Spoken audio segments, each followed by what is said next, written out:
Okay, so we ended before the dinner break. I hope everyone enjoyed their dinner. At the concept that if there is no victim, if no actual wrongdoing has taken place resulting in harm to someone else, there is no crime. And many people are, being jailed for victimless crimes that they've actually never harmed another being, and yet their freedom has been taken away.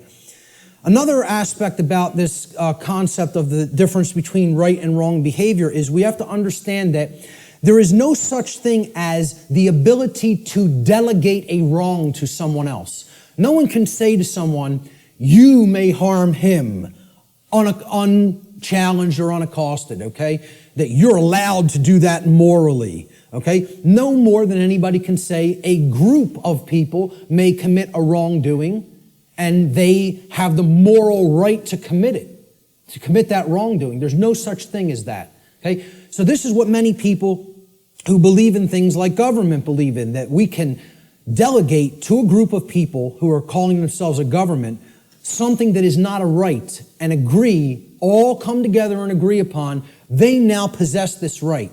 Rights can't be granted by human beings to other human beings. Everybody is born with the same rights because rights don't come from human beings. Rights, like the laws of nature, come from the creator of the universe. They don't come from human beings. Human beings don't make up what right and wrong are. Right and wrong are inherent to creation and are up to us to discover and recognize what they are and then live in accordance with those principles. So if a specific action is not a right for any individual, that action cannot be, quote, delegated, granted, or licensed to any other individual or group and magically called a right. It does not become a right. If it's wrong, it remains a wrong, no matter how many people believe they can do it or delegate it or otherwise. Similarly, a right can't be turned into a wrong. If it's a right and you're not harming somebody by doing it, somebody can't magically say, well, that's a wrong and you're not allowed to do that. And yet we have things that go right hand in hand with that, and it's called government. An action that is a wrong would forever remain a wrong under natural law. So how do we know what rights are? Part of knowing rights is understand that natural law, the difference between right and wrong, always holds true regardless of a population's belief system. Like natural law being in effect, the difference between right and wrong are not dependent on anybody's belief. They are eternal truths that need to be understood. So this means it does not matter how many people agree that a wrong can be turned into a right or that a right can be turned into a wrong. Such things can never be done in reality. We can believe we can do that and act like that, but in reality, it cannot actually be done. A right forever remains a right, a wrong forever remains a wrong. People can only believe that they can claim such reversals and that this will magically make it so. Unfortunately, most human beings erroneously believe that it is morally possible for them to create and delegate rights, quote unquote, which do not exist, or to take away actual rights from people which do exist. They believe we can do that. So when in doubt as to whether an action is or is not in harmony with natural law, the visualization exercise that I always ask people to do is to imagine a scenario of a planet, a world, where there is only two people, where only two people exist on an entire planet, okay? If the behavior in that circumstance, in that visualized instance, is either a right or a wrong, in that instance, it remains a right or a wrong in any size population, regardless of how many people may believe otherwise. Okay? So if a right is a right for one person to do toward another, okay, or if it's a wrong, the action is a wrong for one person to take toward another, population is irrelevant. People will say, well, yeah, if there was a couple of people, that would be okay. But if in a world of 7 billion people, we can't let people do that. Well, this has nothing to do with what right and wrong is. As if they're changeable. Let's look at this scenario. So there's our world, and there's two people, okay? Two well-groomed businessmen. And we're going to look at an instance. Let's look at taxation, the concept of taxation. Is taxation of any kind a right or a wrong? Is it morally acceptable and justifiable, or is it something that is actually a wrong? So let's look at what taxation really is. And again, we're not going to euphemize. We're going to talk about it straight on. So here's what taxation is. It's not what I believe it is. I'm getting down to the heart of the matter and describing what it actually is. Taxation is the claim that a specific group of people who call themselves government have been given a, quote, right. They've been delegated a right, okay? We've written down a law, and we say this people calling themselves the government and the IRS have a right to do this particular action, this activity, okay? This behavior. They've been given a right to confiscate, unwillingly, I might add, an arbitrarily chosen percentage of the product of another individual's labor. Now let me just start with this, right? If you ask anybody, how many are you going to voluntarily pay more taxes? Nobody will raise their hand. And you say, why not? Well, because I could barely afford to pay the ones I'm paying now, and I don't want to volunteer any more money toward that endeavor. Quite frankly, I want my resources for myself to use as I see fit voluntarily. But if the government then said, well, your taxes are going up by 5%, how many people would pay them? Most people would. Because subconsciously or consciously, they recognize they're under coercion.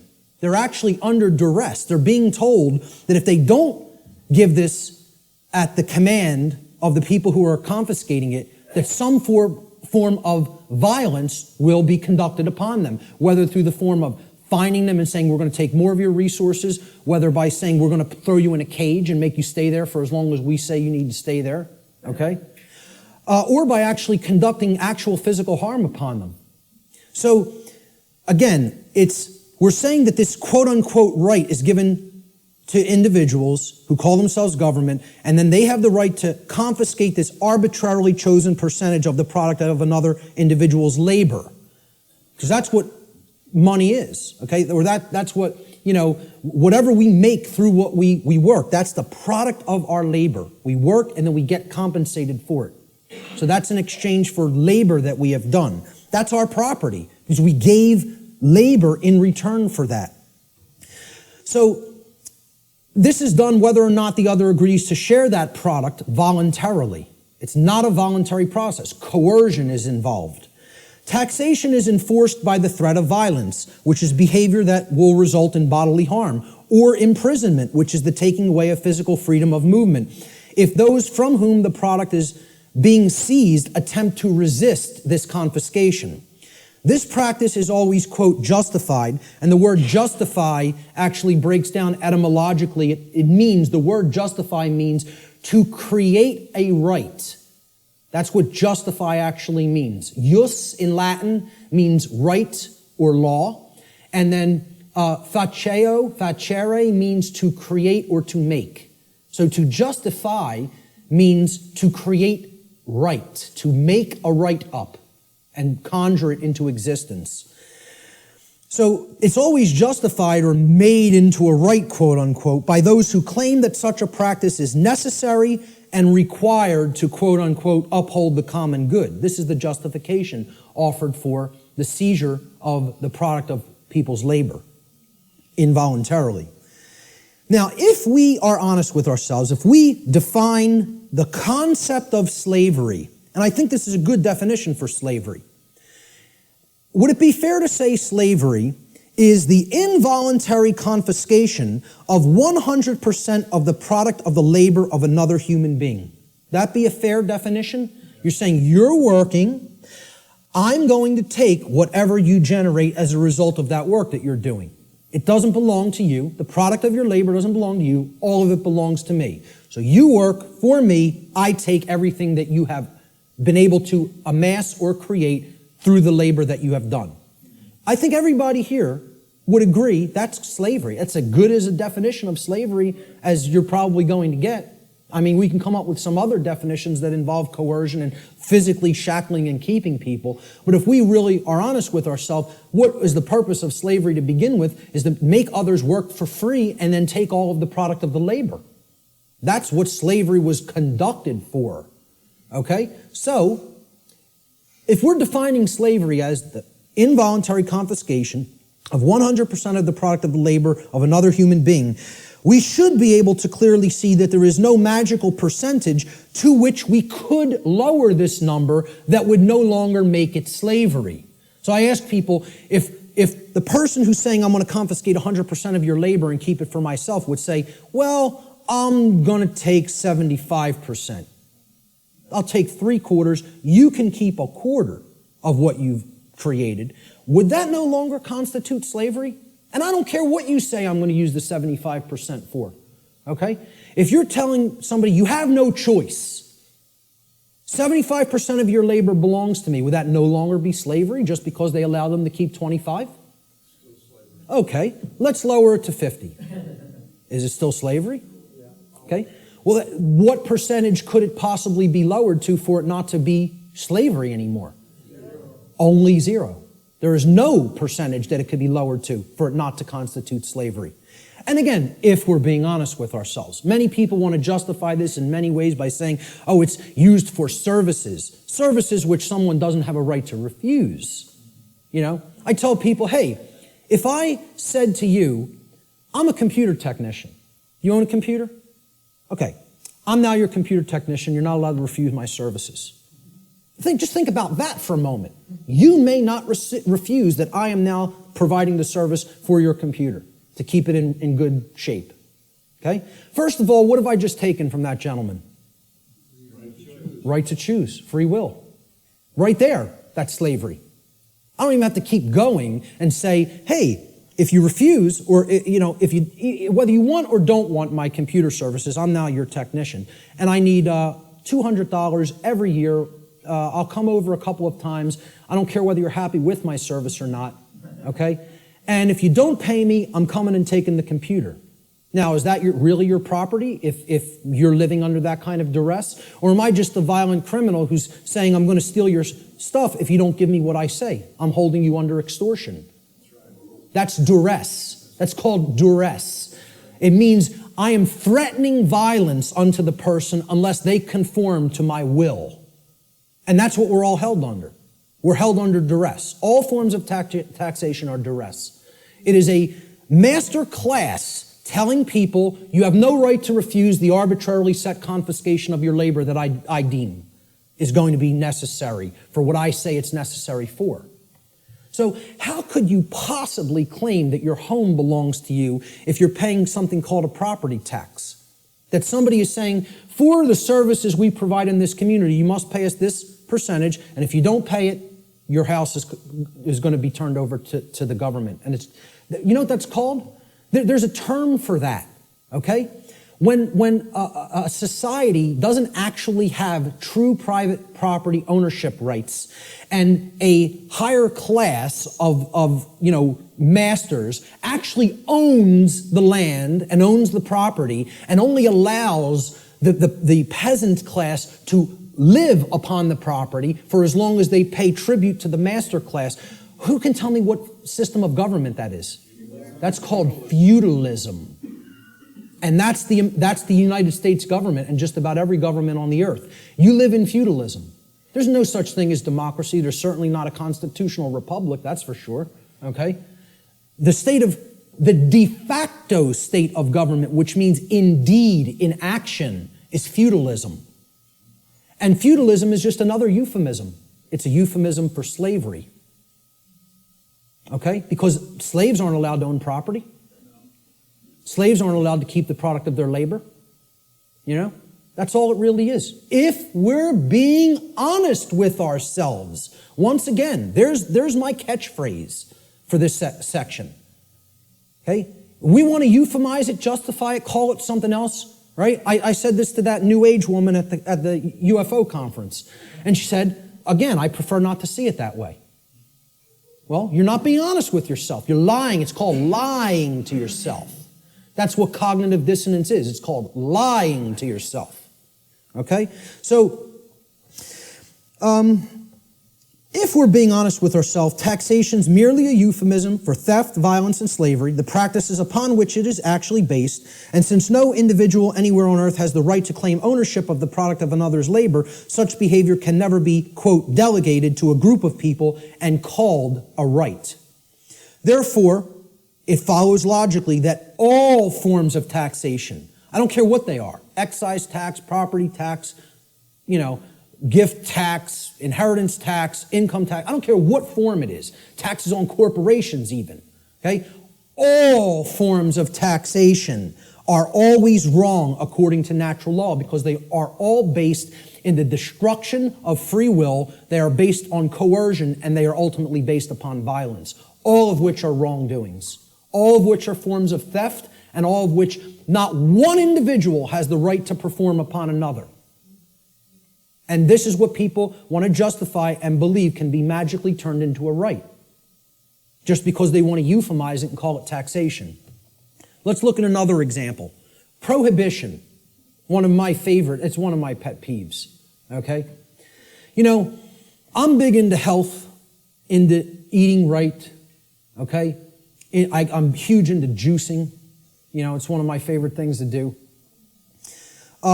Purification of the body is part of purification of the mind, all right? But I'm going to tell you, I'm 100% for anybody being allowed to put anything into their body because they own their body. If I want to break up this remote control in little pieces and eat it with a sprinkling of pepper, then that's my right to do so, regardless of what the chips may do to my intestinal tract, okay? There's a reason I have the right to eat this remote if I want to. You want to know why? My body is my property. It belongs to me. Now, we did this in the natural law seminar. We asked people, do you own your own body? Almost every single student in the seminar, now, of course, they immediately answered, yes, I own my own body. The students grasped this, okay? The people they were asking the questions to, okay, because the students were doing the tabulation of, accumulating the answers from people that they asked the questions to. And one of the questions I asked them to ask people is, do you own your own body?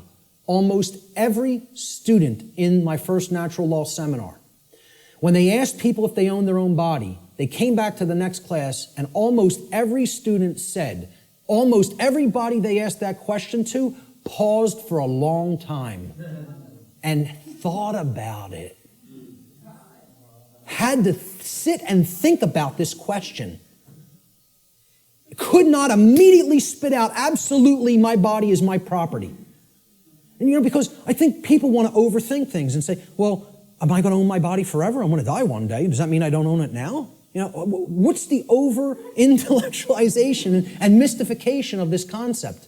I tell people, I recognize fully I'm going to die one day and this flesh is going to crumble and pass into the earth, okay? Does that mean I don't own my body right now? I'm using my body right now. That's why I own it, specifically. Specifically because my consciousness inhabits this body and I'm using it as the vehicle for the expression of my consciousness is the very reason I own my body, okay? And people can't spit that out. It's like unfathomable to me. The ridiculousness of some of this, that the human mind could be worked into the situation that it has been, is almost incomprehensible. So let's go forward with prohibition, okay? It's the claim that a group of people who call themselves government have been given the right to prevent others from putting any given substance into their own bodies, and if others refuse to comply with those terms, that they will be fined or imprisoned. And it should be self-evident that if an individual's body is actually their own property, and it is, then that individual always maintains the natural right to decide what will or will not be put into their property, which is their body.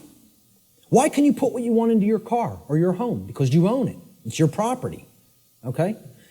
Technically, it should be. I mean, technically it isn't really, but my whole point is nobody else can tell, no other individual can tell you what you can and can't put into your home, okay? Could I tell you, hey, I don't want you putting that jacket in your car. You're not allowed to put it in there. Well, who am I to tell you you're not allowed to put that in there? It's your property, okay? So why would we accept that not accept that, but we would accept I can't put something in my own body that I deem that I want in it.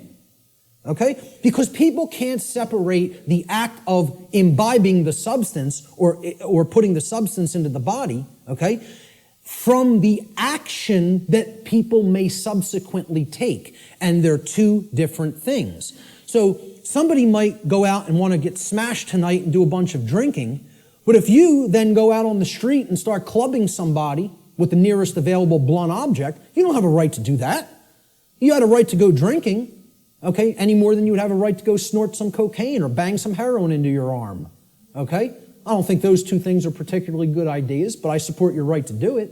But hey, if after you do those things you go and hurt somebody else, you got to be held accountable for the actions you just took. That's what personal responsibility is all about. And these two things need to be delineated from each other.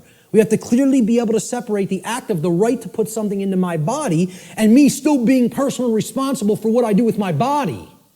Okay?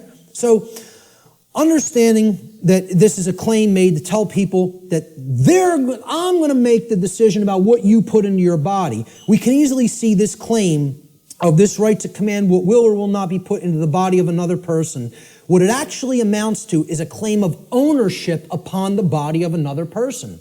If I'm telling you you can't drink orange juice, I'm making a claim, your body belongs to me because I'm going to decide what goes into it or what does not go into it. Okay? So if I say carrots are off limits for your consumption, sir, and they may not be ingested, I've just made a claim that I own your body. Well, what's the claim on the ownership of another person's body called? Slavery. If we're not euphemizing it, and if we're being honest with ourselves. Okay? Prohibition is merely the claim of ownership upon another person's body is called slavery. Therefore, prohibition is merely a euphemism for slavery that is backed by violence, regardless of the justifications made by those who claim such practices are, quote, necessary for the common good. That's always the justification. Since no individual anywhere on earth has the right to claim the ownership of another person's body, such behavior can never be delegated to a group and magically termed a right. Therefore, all forms of prohibition are always wrong according to natural law. Doesn't matter what the substance is.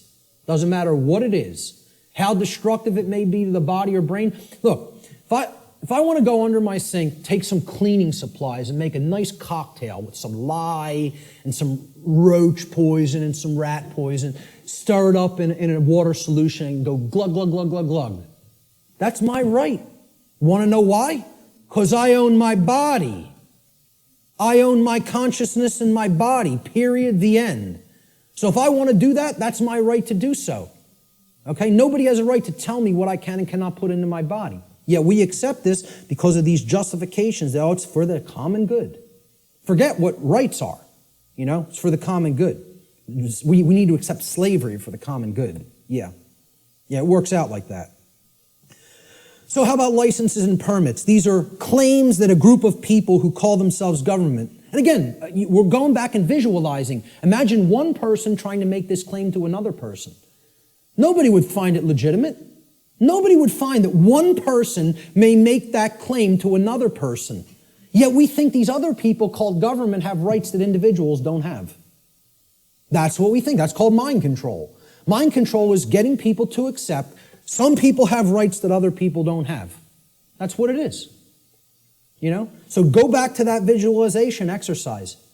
Can one person make that claim over another and have it be legitimate? Of course not. So if nobody has that right, how could that right be delegated to somebody else? It can't. Licenses and permits, they're claims that a group of people who call themselves government have been given the right, quote unquote, the right to prevent others from exercising specific behaviors, even if such behaviors cause no harm to others or their property. Unless those others petition, meaning beg, or pay the government for permission. That's what a permit is. It means permission to be allowed to exercise those behaviors. This amounts to the claim that rights are actually merely privileges that may be granted or revoked by government at any time. Okay? Based upon The people in governments preference their discretion. All right? Remembering that the definition of a right is any action which does not cause harm to another living being or their property, there is no such thing as the right, quote unquote, to stop another person from exercising a right. If something is a right, meaning it doesn't cause harm, there is no such thing as someone's right to stop you from performing that action. Okay? That would be called coercion, which is a wrong. Okay? So the actual ingestion of, let's say, marijuana, for example, harms no one else. You can put that into your body, sit there perfectly peacefully, and not cause harm to another living being. That's called a right, for the very specific definition that it caused no harm. Okay? I would not have the right to tell another individual, you may not do that action. That would be a wrongdoing. Well, it's the same thing for something when it comes to licenses and permits. You're telling people, hey, if you pay me $50, I'll let you smoke that marijuana without doing violence to you. Unless I change my mind. And then I won't give you a permit. I'll just say, hey, you're not allowed to do that. Even something that is a right, like assembling and speaking. Like what was done in the state of Pennsylvania a few years ago when the G20 visited it in the city of Pittsburgh. Okay? The city telling people, we have revoked the right to assemble and speak and petition for grievances. You don't have the right to come and speak. No protests will be tolerated or we'll hit you with sound and water cannons. You know?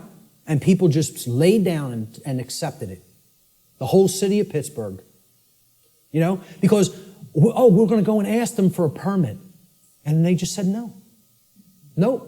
You don't have that right anymore. We find you on the street, you're getting blasted with a sound cannon and deafened. Some people went permanently deaf. Permanently deaf. Lost their hearing from what happened in Pittsburgh, Pennsylvania. You see the stuff that was happening in, it wasn't Egypt, where they were hitting people with water cannons recently and killing some of them. It was in the Middle East somewhere. Turkey, correct. You know? Hitting people, some people died getting hit in the eye with such pressure it hits the brain. People were dead from water cannons. They call these non-lethal weapons. Because they're telling you, you may not speak. You may not assemble. We're going to revoke that right, really. See, there is no right to stop someone from exercising a pre-existing right. That's you making the claim, I own your rights. That's what that's really doing. That's saying, I'm God, I get to grant what a right is or revoke what a right is at any given time. It's basically what it is. It amounts to someone claiming to be God. The claim over the rights of another person is called slavery. Even more so, it is the claim to be God, the claim that the rights of another flow from you. Therefore, licensing and permits are merely other euphemisms for slavery, regardless of the justifications made by those who claim such practices are, quote, necessary for the common good. Since no individual anywhere on earth, no single individual, has the right to claim the ownership of another person's rights, such behavior can never be delegated to a group and magically called a right.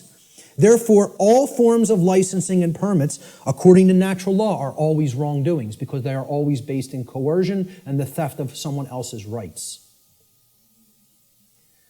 So again, that's the visualization exercise. There's 3 quick examples. You have to envision there's only 2 people. Would one person have a right to conduct that action against another? If the answer is no, the right cannot be, there's no such thing as calling it a right and delegating it to other people and telling them now you're allowed to perform that behavior. It's always a wrongdoing.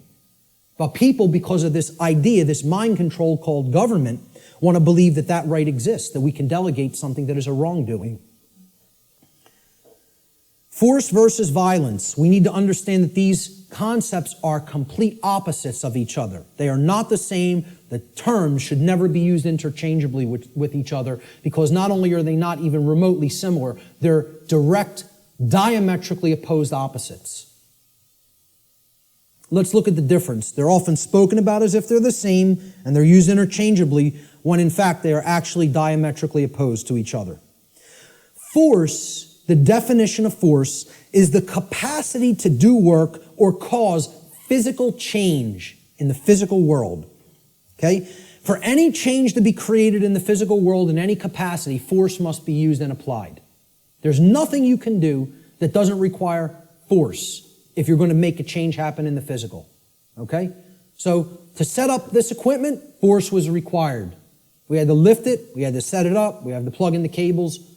Force is required to do all those things. It's the capacity to perform physical activity, physical work. Okay? Action, force is actually action which is in harmony with morality and natural law, because the taking of it, the usage of it, doesn't violate rights of other people. So as soon as you're stepping over the line into coercive usage of force, that becomes violence. The initiation of force for coercive reasons, for coercive applications, becomes violence. That's what makes it violence. Force itself is not violence. As such, force is action which one always possesses the natural right to take, and this includes the defense, the physical defense of someone's person, their body, against the act of violence. Force may be applied in that situation. When you are accosted with violence, you do reserve the right to use physical force defensively against such an assault. Violence, on the other hand, and this is the key to keep in mind with violence, it is the immoral initiation of physical power to coerce, compel, or restrain unrightfully. No one has the right to ever enact violence, because violence is always starting it. Initiation, that's the key word there. It's the immoral, the unrightful initiation. So, teachers in schools will, if there's a skirmish that happens between a couple of male students one day, they'll say, it doesn't matter who started it. All that matters is who started it. All that matters is who started it. All that matters. Because the person who actually conducted violence is the person who struck first. They initiated the immoral use of physical behavior, of physical force, physical power to coerce, compel, or restrain. Therefore, when the person beats back that physical assault with force, they have not committed an additional wrongdoing. Okay? It's difficult for many people to understand who are in right brain imbalance. They don't want to acknowledge that you maintain the natural right to use force when you are accosted with violent behavior. If someone just came up to me on the street and started swinging, okay, because they want something I have, or just because they don't like the look of me for whatever reason, they don't have the right to do that. If I replied by beating back their attack with sufficient force to put that action down, how many wrongdoings would have been committed? One. Correct. One. Not two. One. Because I maintain the right to defend myself with physical power, with physical force when necessary, when violence, meaning someone else started the immoral behavior. That's what matters, the initiation. Who started it is all that matters. All that matters. And again, it's a very difficult thing for the ego to comprehend. The ego doesn't want to hear that. It's been conditioned so long that responding with force is also violence. We are verbally and mentally equating these two things, and when in fact they are actual complete opposites. Okay, if a kid got hit by somebody else in a school, and then that other kid maybe even said once, stop what you're doing, and then when the other kid wouldn't stop, he punched him and knocked him out. Okay, I would ask other people, who struck first? And if the kid lying on the floor struck first, I'd say you got what you deserved.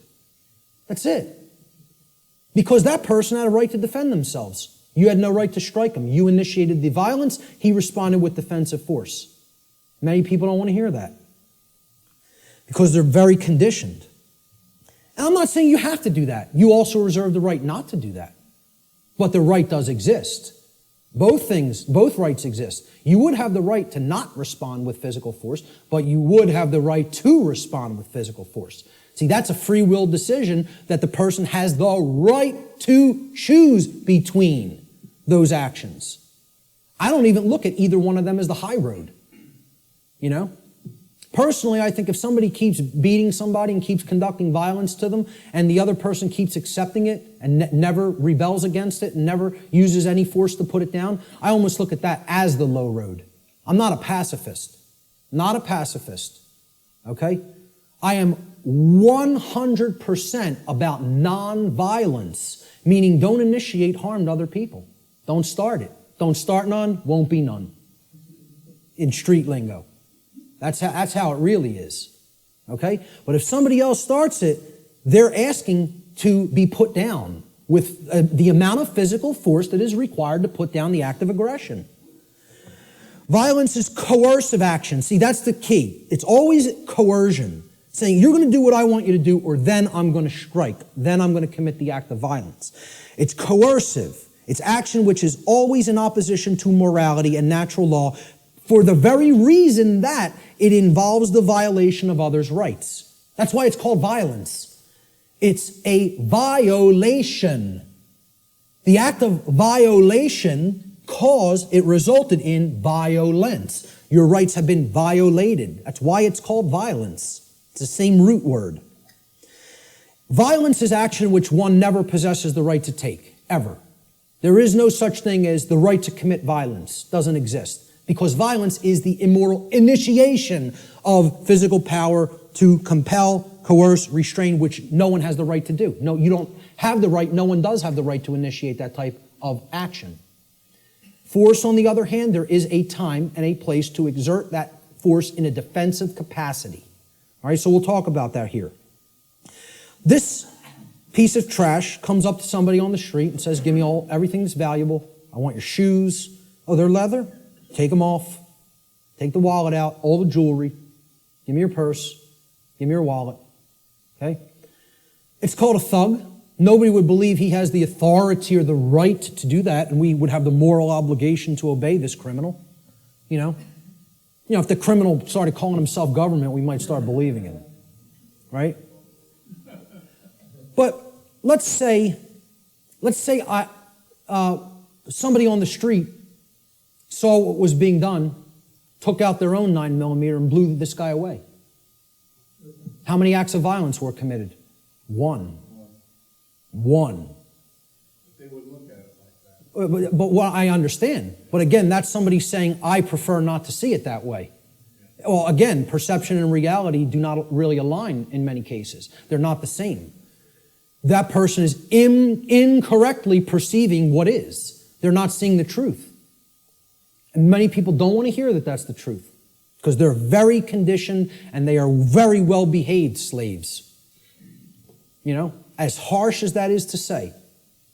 They don't want to understand that the inherent right to use force against violence exists and is always our right. Always.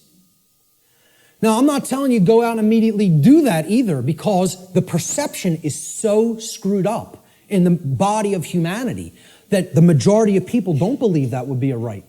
And they'll persecute you for doing it.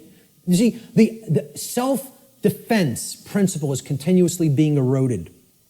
Human beings possess the natural right to defend themselves from violence with defensive physical force. A person who is accosted by violence possesses the right to stop the person who is conducting the violence from continuing to do harm to them with any amount of force that is necessary to stop the attack or the assault, okay, up to and including deadly force. I would say, if you want to be nice about it, give the person one verbal warning to stop. Say no once. After that, it's on. That's it. And that's really my policy, okay? That would be my policy on the street with an individual. The problem is here, the so-called authorities of the government, like you say, don't want to see it that way, and they're constantly trying to take this right away from somebody. They're constantly trying to say, no, we own the monopoly on the usage of force, and all you may do is wait and be accosted and assaulted until one of us shows up. Well, you know what that's called? It's called a big crock of bullshit, is what that's called. And it shouldn't be accepted by anyone who has any common sense. Shouldn't be accepted by anyone. Unfortunately, again, like I said, people are very, very well conditioned. And they think that this is an example of two wrongs don't make a right. There's no two wrongs committed there.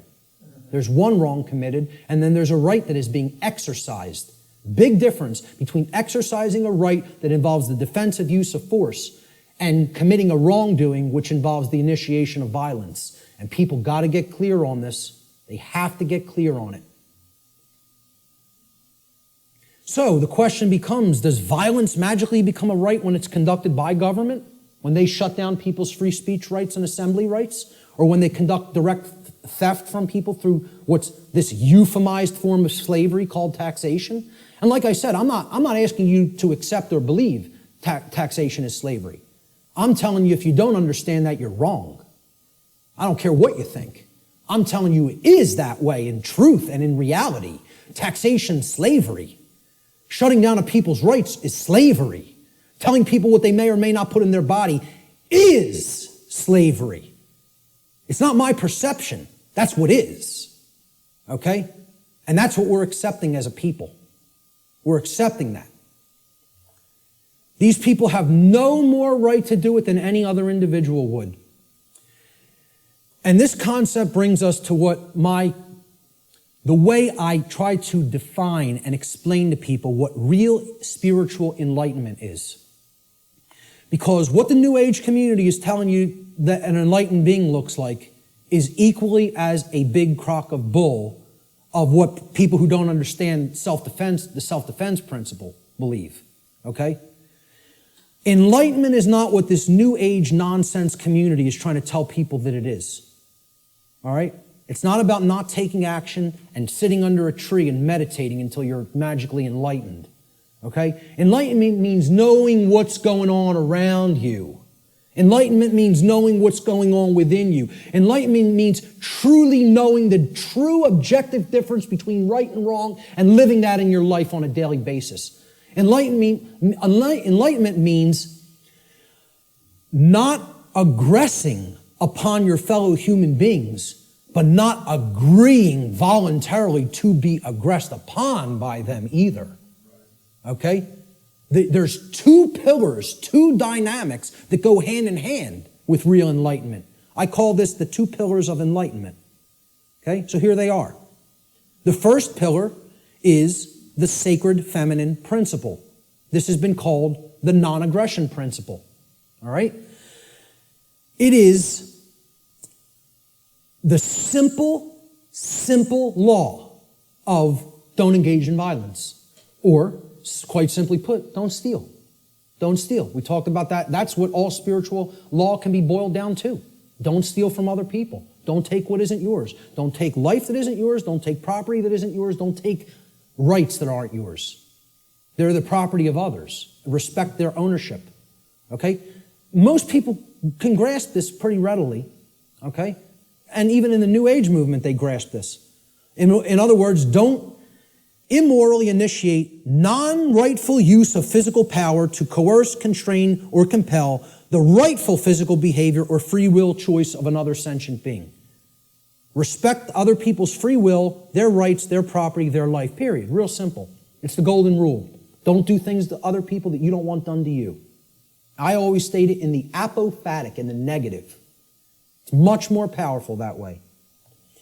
But there is a second principle, a second pillar or tenet of enlightenment, if you will. This is the sacred masculine principle. This is what religions of the world, whether they be government, organized religion of different regions of the world and cultures, the New Age movement, all right? This is what they want, they are seeking to suppress, because religions are right brain modalities. They're right brain methods of mind control. Just like government, who thinks it's a monopoly on the physical use of force, that's a left brain imbalanced mindset. All right? The second pillar of enlightenment is the sacred masculine principle, which is also known as the self-defense principle. Your body's your property. You have a right to defend it when it comes under attack by violence. This principle states, sentient beings have the inherent right to use force to defend themselves from violence conducted upon them by another. This is the part many people don't get. You know, that's why we're not rebelling against our slave keepers, our slave masters who are masters of other people in their own sick, distorted, psychopathic minds and are nothing but thugs and criminals that people magically believe have the moral authority to continue to do what they're doing just because they euphemize slavery and call it government now. That's the sacred masculine principle. There is no such thing as an enlightened being that doesn't fully grasp both of these principles anywhere. Never has been. There's no such thing as half measures. You got to get them fully, both, or you're not there. And that's the problem. We're not all the way there. If people were already there, they wouldn't be tolerating what we're putting up with. More aggression against people's rights is being conducted in this country than when the founders of this nation actually separated from England. And they would have been horrified. I tell people, look, not to get nasty, but I tell people, if the founders of this country could magically come back to life somehow and see what's going on in this country, they'd take a piss on people. That's what they would do. That's how much disrespect they would have for what we're putting up with. You know? Again, just to say it the way it really is. That's what they would want to do to us.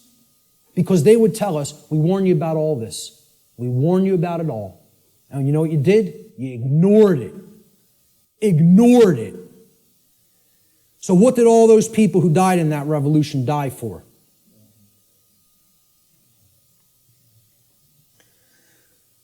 We have to understand true ownership. Real, deeply. Not peripherally. Super deeply. We got to know what we own and what we don't own.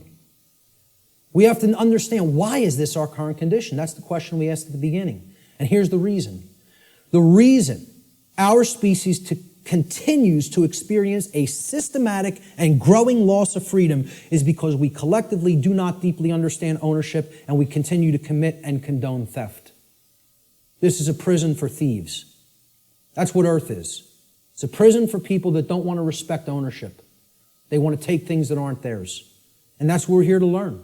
We're here to learn that there's only one natural law. Stop stealing from other people. Stop taking things that you don't own. Stop condoning theft of things that other people don't own. Don't condone that activity, that behavior either. So what is ownership? What's the definition? What does it entail?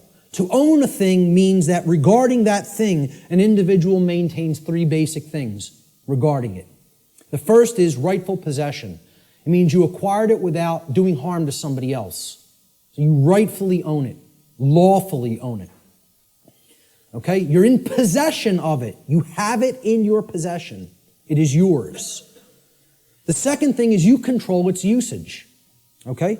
So your house, you control its usage. Your car, you control its usage. Your clothes, you control their usage. My computer is mine. I control its usage. I'm using it. Okay? Control of the usage of something means that you own it.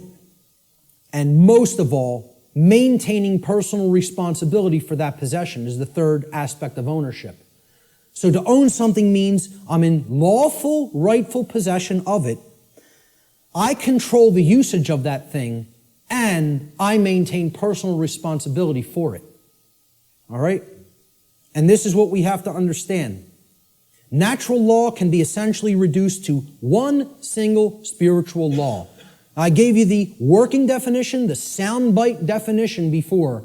Here's the super simplified two-word concrescence of all of this information. Natural law gets boiled down to two words. Don't steal. That's it. You want the key out of the prison? You got to understand property. You got to understand all rights are property rights. Stop taking the property of other beings. Stop condoning the taking of the property of other beings. The end. You know, I should just get up here and say, don't steal, the end, everybody go home. Should be that simple. That's the key, folks. That's the key to the prison door. And what we're really talking about here is common sense. That's what conscience is. People don't think of conscience as common sense. They don't think of conscience as knowledge. Conscience is knowledge. It's not action, it's not behavior. It's knowledge. Again, knowledge is the way out of this. Okay? And this is the knowledge that has to be developed. Conscience comes from the Latin prefix con, meaning together, and the Latin verb sciere, meaning to know or to understand. You put them together, to know together, to understand together. Conscience is common sense. Common sense knowing. Common sense knowledge. Literally. From the etymological breakdown of the word. Con, together, science, to know. That's why the problem is people don't have common sense. That's why I'm sitting there almost laughing hysterically that I need to try to teach common sense to people. The ridiculousness of it. Now, what we all need to be doing is doing that work, I know you guys get a lot of this. We need to start reaching out to other people. I'm going to talk about that in a moment. Conscience, the definition of it is the definitive knowledge of the objective difference between right and wrong according to natural law. Objective. Definitive. Okay, it's not up for debate. It exists inherently and objectively. It can be understood, known, discovered. This is different from action. Conscience is the knowledge, then we act upon it. Okay? So it's different from understanding something and acting upon it. Right? To have conscience is to have common sense. It's to know the difference between right and wrong and understand that difference deeply. Then we're going to convert that into action. We exercise conscience. The exercise of conscience is actually action. The exercise of conscience is the free will choice of right action over wrong action once the definitive knowledge of the objective difference between right and wrong according to natural law has been acquired and integrated into the being. We acquire that knowledge first, understand it, then we act in either accordance with it or disharmony with it. If we act in accordance with it, it's called the exercise of conscience. That's action. The law of freedom. This is one of the basic laws within the body of natural law. It's real simple. The law of freedom states that freedom and morality are directly proportional. It's a mathematical equation that works 100% of the time flawlessly. As morality increases, freedom increases. As morality declines, freedom declines. This means the more moral a population is, the freer it becomes. The more immoral a population is, the deeper into bondage and slavery it goes. Another way of saying this is to say that the presence of truth and morality in the lives of the people of any given society is always inversely proportional to the presence of tyranny and slavery in that society. The more truth and morality there is, the less tyranny and slavery there is. The less truth and morality there is, the more tyranny and slavery there is. That's the law of freedom. And many people don't want to understand that. That these two things are inextricably interwoven and connected and can never be separated from each other. The presence of truth and morality in a society and the presence of freedom or its lack in a society. True freedom can never exist in a society that embraces moral relativism, which is the idea that there is no inherent and objective difference between right and wrong. So that humanity may just arbitrarily create or decide right and wrong for themselves. That's the ideology called moral relativism. As I've said before, it is the second tenet of the satanic religion. And it is deeply entrenched in this country and in the world. In our polls that we conducted, the psychological little tabulations that we did asking several people questions, 2/3 of people were moral relativists. 66%. Think about that. 2 out of 3 people believe there's no such thing as an objective difference between right and wrong and feel these are just constructs that exist by human beings and we get to make up what's right and what's wrong. 2/3 of people. That's where we're at. That's where we're really at. Natural law versus man's law or government. Here's the differences. Natural law is based upon it's based upon principles and truth, meaning things that are inherent to creation and are not made by humankind. Natural law can only either be harmonized with due to knowledge and understanding or rejected due to ignorance. So it's not something that is based on compliance because of we fear the punishment that would result of not understanding it. Okay, if you don't understand it and live according to it, the result is inescapable. Because men and women are not actually creating the result. Okay? The universe is bringing that result to us, intelligently and dynamically. All right? In other words, once again, this is about consequences. You behave a certain way, there's certain consequences. You change the behavior, you'll change the consequential results. Natural law is universal, which means that it exists and applies anywhere in the universe regardless of physical location. There is no place you can go in the physical universe to escape natural law. Let me know if you find a way out of this universe and into another where natural law no longer applies, and we'll take a look at it together. But until you figure out the way out of this universe and into a place that's not governed by law, you're bound by natural law. Okay? Natural law is eternal. It will exist for as long as the universe exists, and it is immutable. Exists and applies for as long as the universe exists and cannot be changed by anything humanity is capable of doing or any other species in the universe is capable of doing for that matter. Man's law, on the other hand, let's look at how this contrasts with natural law. It's not based on principles and truth, it's based on dogmatic beliefs that are programs that are running in the human mind.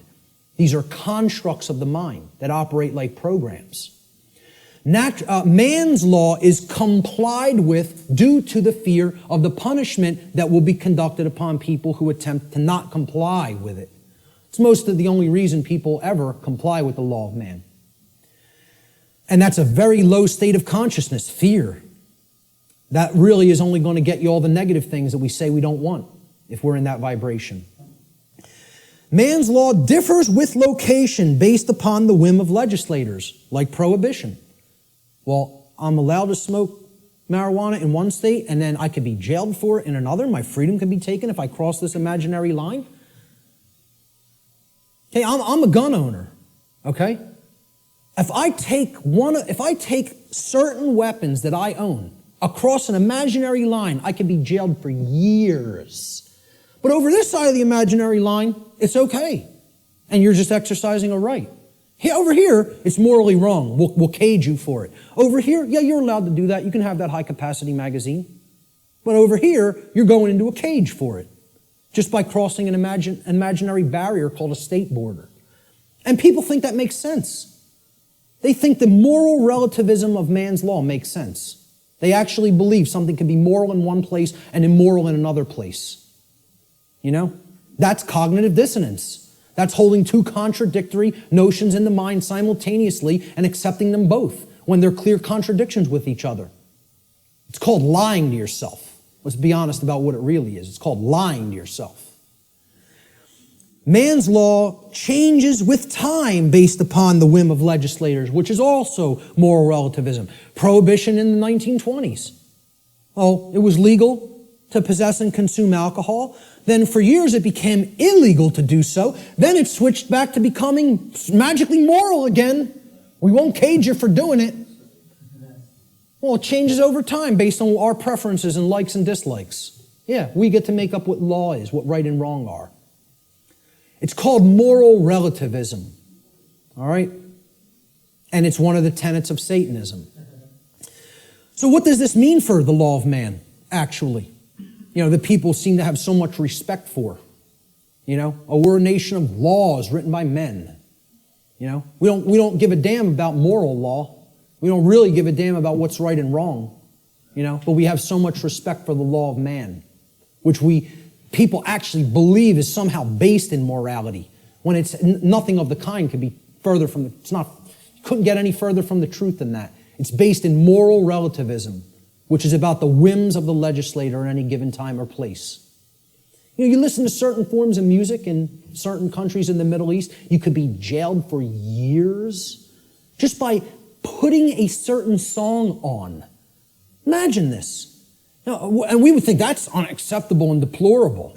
Yeah, we think you have this 30-round magazine here. This state only allows 10 cartridges to go into a magazine. I bring the physical object, even if it's not loaded with any ammunition, into another state. I can be put in a cage. Physical piece of plastic. You know, it's just total nonsense. Either something's a right and you're allowed to own it and you need to be responsible for it, or it's not a right because you're harming somebody. You know, it doesn't get any simpler than that. So what's this all mean for man's law? In light of natural law, what does it mean? To understand natural law, what does that mean for the laws of man here on earth? Well, what it actually means, it's simple if-then logic to apply. If a particular man-made law is in harmony with natural law, then it follows logically that it is redundant. It is stating the obvious. It is stating what is already known. It's like saying, I'm going to write down, yes, during the day the sky refracts a blue frequency. The sky is blue. I'm going to write that down and make it so. Well, it's redundant. It's self-evident. You can go out in the sky and look at the natural color of the sky on a clear day and see what the frequency is with your own eyes. No, you don't need to have it written down. Okay? It's a redundancy. So if it's in harmony already with natural law, it's stating a truth that is already there. It's an inherent truth. It's pre-existing. It's self-evident. Therefore, the writing down of that concept and calling it a law is irrelevant and unnecessary. Now let's look at the opposite. What if something that man writes down as a law is in direct opposition to natural law? So if a particular man-made law is in opposition to natural law, it follows logically that it is both false, meaning that it is incorrect. Okay, that's what natural law is. It's based in truth, that which is. And it's also immoral. Because if it's not based in natural law, it means that it is doing something that is actually harming somebody by taking something from them that doesn't belong to you.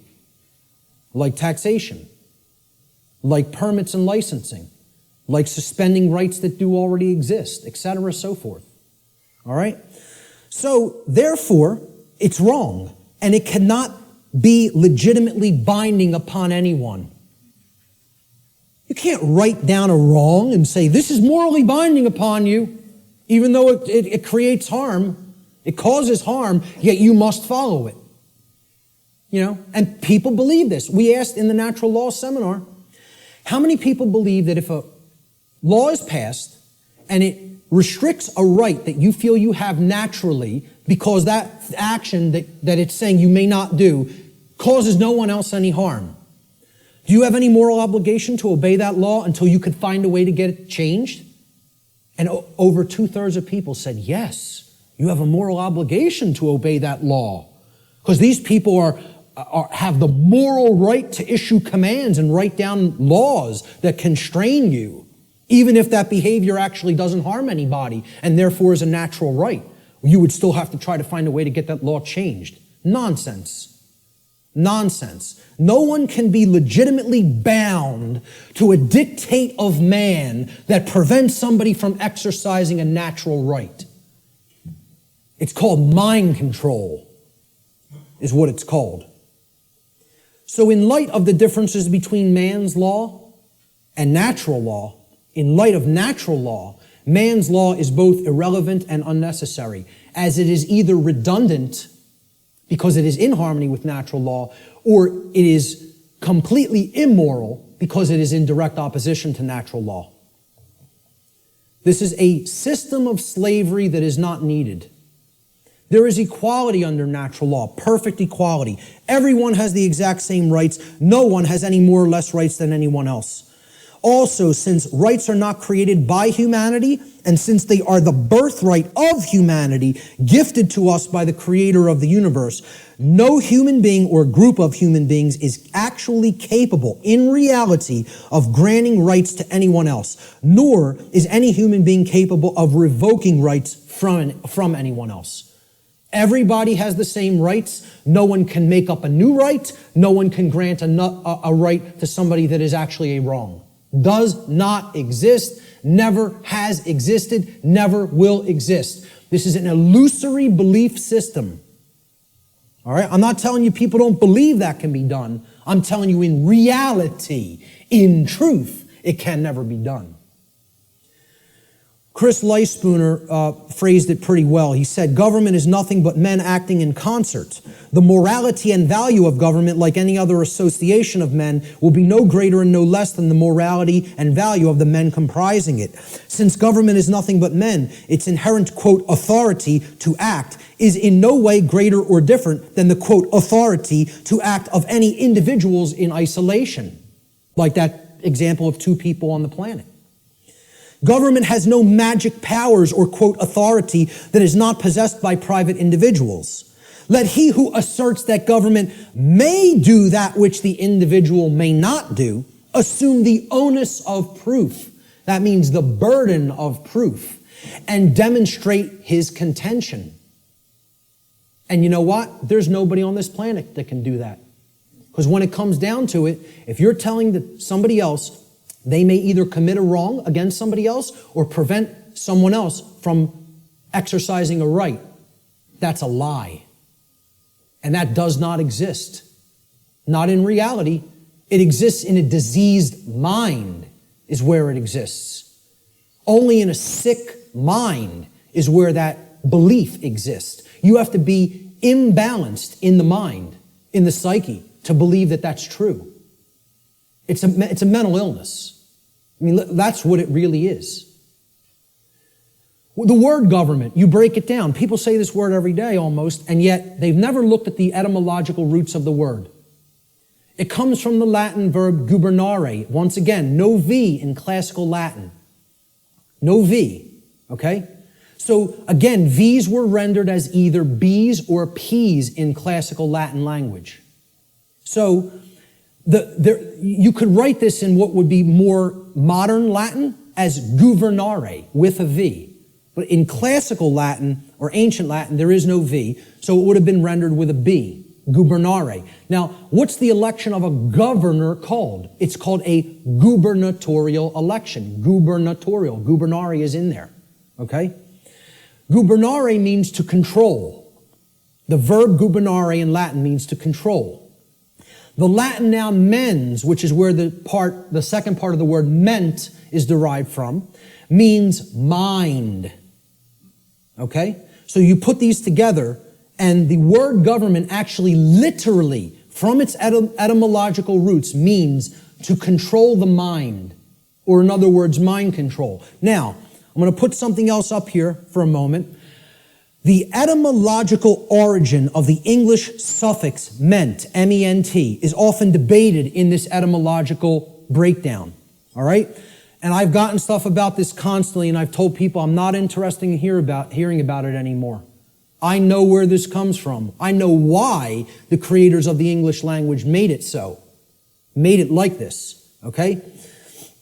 It is overwhelmingly clear by people who have studied linguistics and the origins of words, okay, in English from ancient languages, that the creators of the English language deliberately chose the Latin noun mens, meaning mind, to represent or mean in English the state of or the condition of. And this was done in direct keeping with the first principle of natural law, as we've already discussed, the principle of mentalism, which demonstrates that in order for any particular thing, event, or circumstance, any state or condition to exist in manifested reality, it, as it currently does, which is known as the plane of effects, it must have first existed in the plane of causality or the mental realm, the mind. Okay? We've already looked at that principle of natural law. So, anything that ends in ment, the original etymological derivation means that it was made that way first by a state of mind which led to its creation in physical reality. Okay?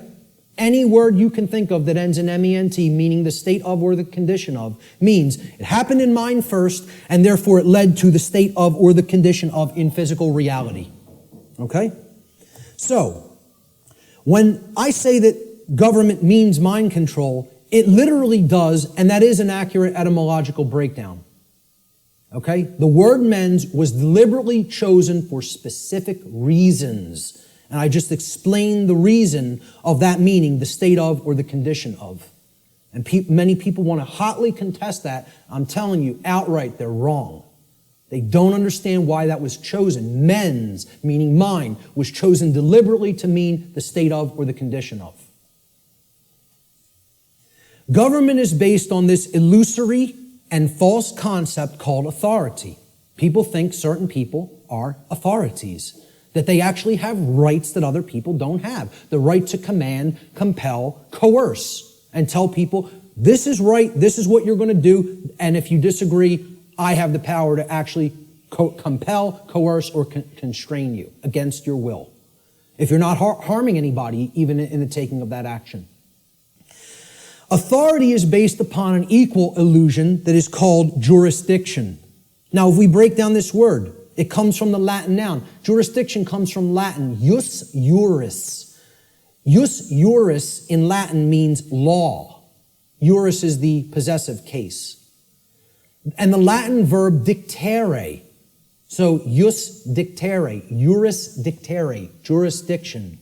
Okay? Dictere means to say or to speak. Thus, jurisdiction literally means to say what the law is. Or in other words, we get to make up what the law is. The law is not something that exists in nature and is based upon right and wrong and truth and morality. No, we get to make it up. We're God. We get to say what's right and what's wrong. And therefore, since we make the law, we're the owners of these people. They're in our jurisdiction. You know, we own them. And we get to make up what they're allowed to do and what they're not allowed to do. Authority ultimately is an illusion, again, of a diseased mind, a diseased psyche, based entirely in violence and built upon the erroneous and dogmatic belief that some people are masters who have the moral right to issue commands and others are slaves who have a moral obligation to obey the commands of the masters. I don't care what you want to call it. You can euphemize it any way you want. I call it what it really is. Slavery. That's what it really is. It doesn't come down to anything else. You can call it whatever you want, euphemize it, try to make it sound as nice or as pleasant as possible. It's all one thing. It's called slavery. It's always immoral and it needs to be ended. That's it. And we have to develop the knowledge and the courage to end it. The knowledge, the care, and the courage to end it. The belief in the legitimacy of, quote, authority, this illusory nonsense notion, is the belief in the legitimacy of slavery. Anybody who believes in that authority is legitimate and government is legitimate, whether they want to admit it or not, or know it or not, or understand it or not, I don't care what they believe. They are advocating the legitimacy of slavery. That's not my belief. I don't care who calls that my belief. I'm just looking right into the camera and saying this. Because I know the people in this room know that that's not my belief. I'm telling anybody who's listening to this, that's not my belief. That's eternal truth. Eternal truth. Okay? You believe in these concepts, you are a supporter of slavery. The end. That's how it really is. Not because I said so. Because that's how it really is. Okay? And that's called mind control. For somebody to believe that slavery is legitimate, you gotta be under deep mind control. You gotta be either that or a sick, psychopathic, absolute piece of garbage. Okay? One of those things or another is true if you believe in those concepts. And again, I'm not afraid to tell it to somebody right to their face like that. I don't care. I'm not here to serve truth, make friends, or be liked. I'm here to tell people what the truth. I'm not here to serve human beings, make friends, or be liked. I am here to serve the truth. Whether it will be accepted is not up to me. I'm doing what I'm charged to do by creation. Okay? Whether it's accepted is somebody else's karma, not mine. Ultimately, authority is the idea that man can become God and through, quote, jurisdiction, dictate the law. What the dark occultists of this world, who are behind ostensible governments in the world. You know, they set up all of these institutions as temples, right? What this sick psychopathic priest class ultimately believes is they're going to become God. We're going to turn natural law on top of its head, and we're going to rule in hell. That's it. We're going to rule in hell.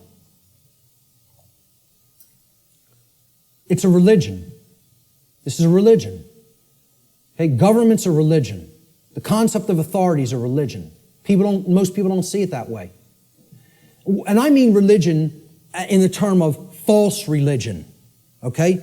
It comes from the Latin religare. I laugh when I hear people say it comes from relegare or relegare, R-E-L-E-G-A-R-E, or relegare, okay? Which means to read over again, to go back over something that you've already read and read it again. It's the most ridiculous, nonsensical derivation I've ever heard for the word religion, to reread. I mean, please, let's put this to bed, folks. Religion does not mean to reread. It doesn't come from relegare or relegare. I can't remember which infinitive is used for that verb offhand, but it comes from religare, hence religion, R-E-L-I-G-A-R-E. All right? Relegare means to tie back, to hold back, or to thwart from forward progress by tying or binding. Tying up so that you can't move forward. That's what relegare is, and that is the etymological root of religion. Because a false religion is a system of control that is based in unchallenged dogmatic belief, which keeps the mind in a prison in order to hold back the progress of consciousness. And that's where the bulk of humanity is at, in a brain cage. They're in the mind cage, okay? There is a positive connotation of religion. It also means to reunite with. And what we need to reunite ourselves with is the truth and common sense and natural law and a knowledge that there's no such thing as legitimacy to slavery. That's what we need to reunite with, you know? And then we'd be living with true religion. We'd be practicing true religion instead of fake religion. We got to stop trying to make our religion truth. And we got to start making truth our religion. That's what needs to be done. So what's the one true divide that exists in humanity? People say, oh, this is separation talk. We're all one. No, we're not. There is one true divide that does exist in reality. And here's what it is. The one true divide that separates humanity into two distinct types of individuals. The criteria for this divide is whether or not an individual believes in, quote, authority, and therefore believes that there is legitimacy to slavery. The two groups of people are the people who know slavery is never legitimate and people who believe that it can be legitimate. That's what actually separates humanity. See, all the other things, divide and conquer. Race, religion, sexuality, income, religious belief systems. These are all divide and conquer techniques. There's one real difference, whether somebody believes in slavery or not. And of course, people have called this difference statists and anarchists, right? So here's a couple of memes that I picked up on Facebook.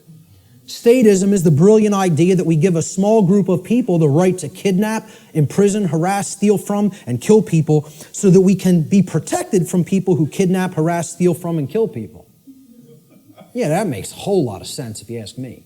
I think it's going to work out brilliantly with that system in place. Okay? An anarchist, I couldn't find any good pictures of anarchists because they're all fake anarchists who want to destroy property and think that they're somehow doing the world some good. You know, the black bloc. They're really communists in disguise. Okay? When you really boil down to it, they don't know what anarchy is at all. They're just some, Marxists who thinks that that ideology, that junk ideology is some kind of a pathway to freedom. It's a bunch of left-brain clowns who have no understanding of natural law. Go put your polka dot jumpsuit and some floppy shoes on and go get yourself a nice clown nose. Seriously, because that's what those people are. They're a joke. They're a joke. They don't know the first thing about what freedom is. Not the first thing. Okay? So I was looking for good pictures of anarchists. So I was going to put, maybe myself, Larkin Rose, Freeman, Frater X, people who get all this stuff, who I personally like their work. Michael Tessarion, etc. David Icke. But I said, hey, let's put a meme up there that really expresses it. So I found this picture of Jesus, a meme that says, I'm an anarchist, but most of my followers are statists. People who are these fake-ass Christians who believe they somehow are following the teachings of Christ, and they believe in government, they believe in financial institutions, they believe in organized religion. These are the three things that killed Christ, if you even accept the historicity of the event. Who was Christ waging basic conflict with? The Pharisees and Sadducees, the organized religious order and controlling religious orders of his day. Okay? What really got him into deep trouble, he was pissing them off, but they were already on the wane. The old world order was on the way out, and the new world order was already on the way in at that time. He got himself in real trouble when he went against the financial institutions, the money changers at the temple, taking people for a ride for temple coins. Right? And he flogged their ass. He took out the switch on them. Right? Not somebody who never got angry, who accepted evil and said, oh, it's just an experience, none of it matters. Took out the switch and beat their ass for usury. Okay? And then who finally put him to death? The police of their day. The Roman Empire. Roman centurions, the operating standing army and police of their day, the government. So who is he waging spiritual warfare against to try to bring righteousness into the world? And again, I don't care whether you accept it as historical fact or spiritual allegory. I could care less. Believe what you want. Doesn't matter. All that matters is the teaching. He was waging spiritual war against the three entrenched, mind control, religious establishments of his day. Organized religion, organized finance, and government. And people don't see it that way, so-called Christians, because they're not interested in the real teachings. They just want to call themselves something and identify it and say, oh, that magically makes me this, Because you go to church on Sunday doesn't make you a Christian. No more than going to a synagogue would make you align with the true teachings of the Torah. No more than, attending a mosque would align you with the true teachings of Islam or any other religion, to take the core essence of the teachings of morality from those systems, They're all people who claim these faiths in name only when they don't understand real freedom. So a statist is an individual who erroneously believes there's such a thing as authority that is vested in certain human beings, magically giving them the right to rule over other people. This authority means that certain people who we call government have the, quote, moral right to issue commands to those whom they rule, those under their jurisdiction, and that their subjects or slaves have a, quote, moral obligation to obey the arbitrary dictates or laws, quote unquote, that are set by their masters. Most simply put, a statist is nothing more than someone who believes in the legitimacy of slavery. Conversely, an anarchist, a true anarchist anyway, is one who knows that there could never be legitimacy to authority or government, because those terms are simply euphemisms for violence and slavery and coercion, which are always immoral and in opposition to natural law. Let's look at what the word anarchy really means. Again, you got to break it down. From the Greek prefix an, which means without or the absence of. And the Greek noun archon, they're written in Greek script, which means master or ruler. And again, I mean externally. One who externally rules another or claims to be the master of another. That's what the term archon means in its connotation. Anarchy, as we can see by putting these together, does not mean without rules. The word archon does not mean rules. Okay? Because there's always going to be rules in effect called natural law, the laws of morality.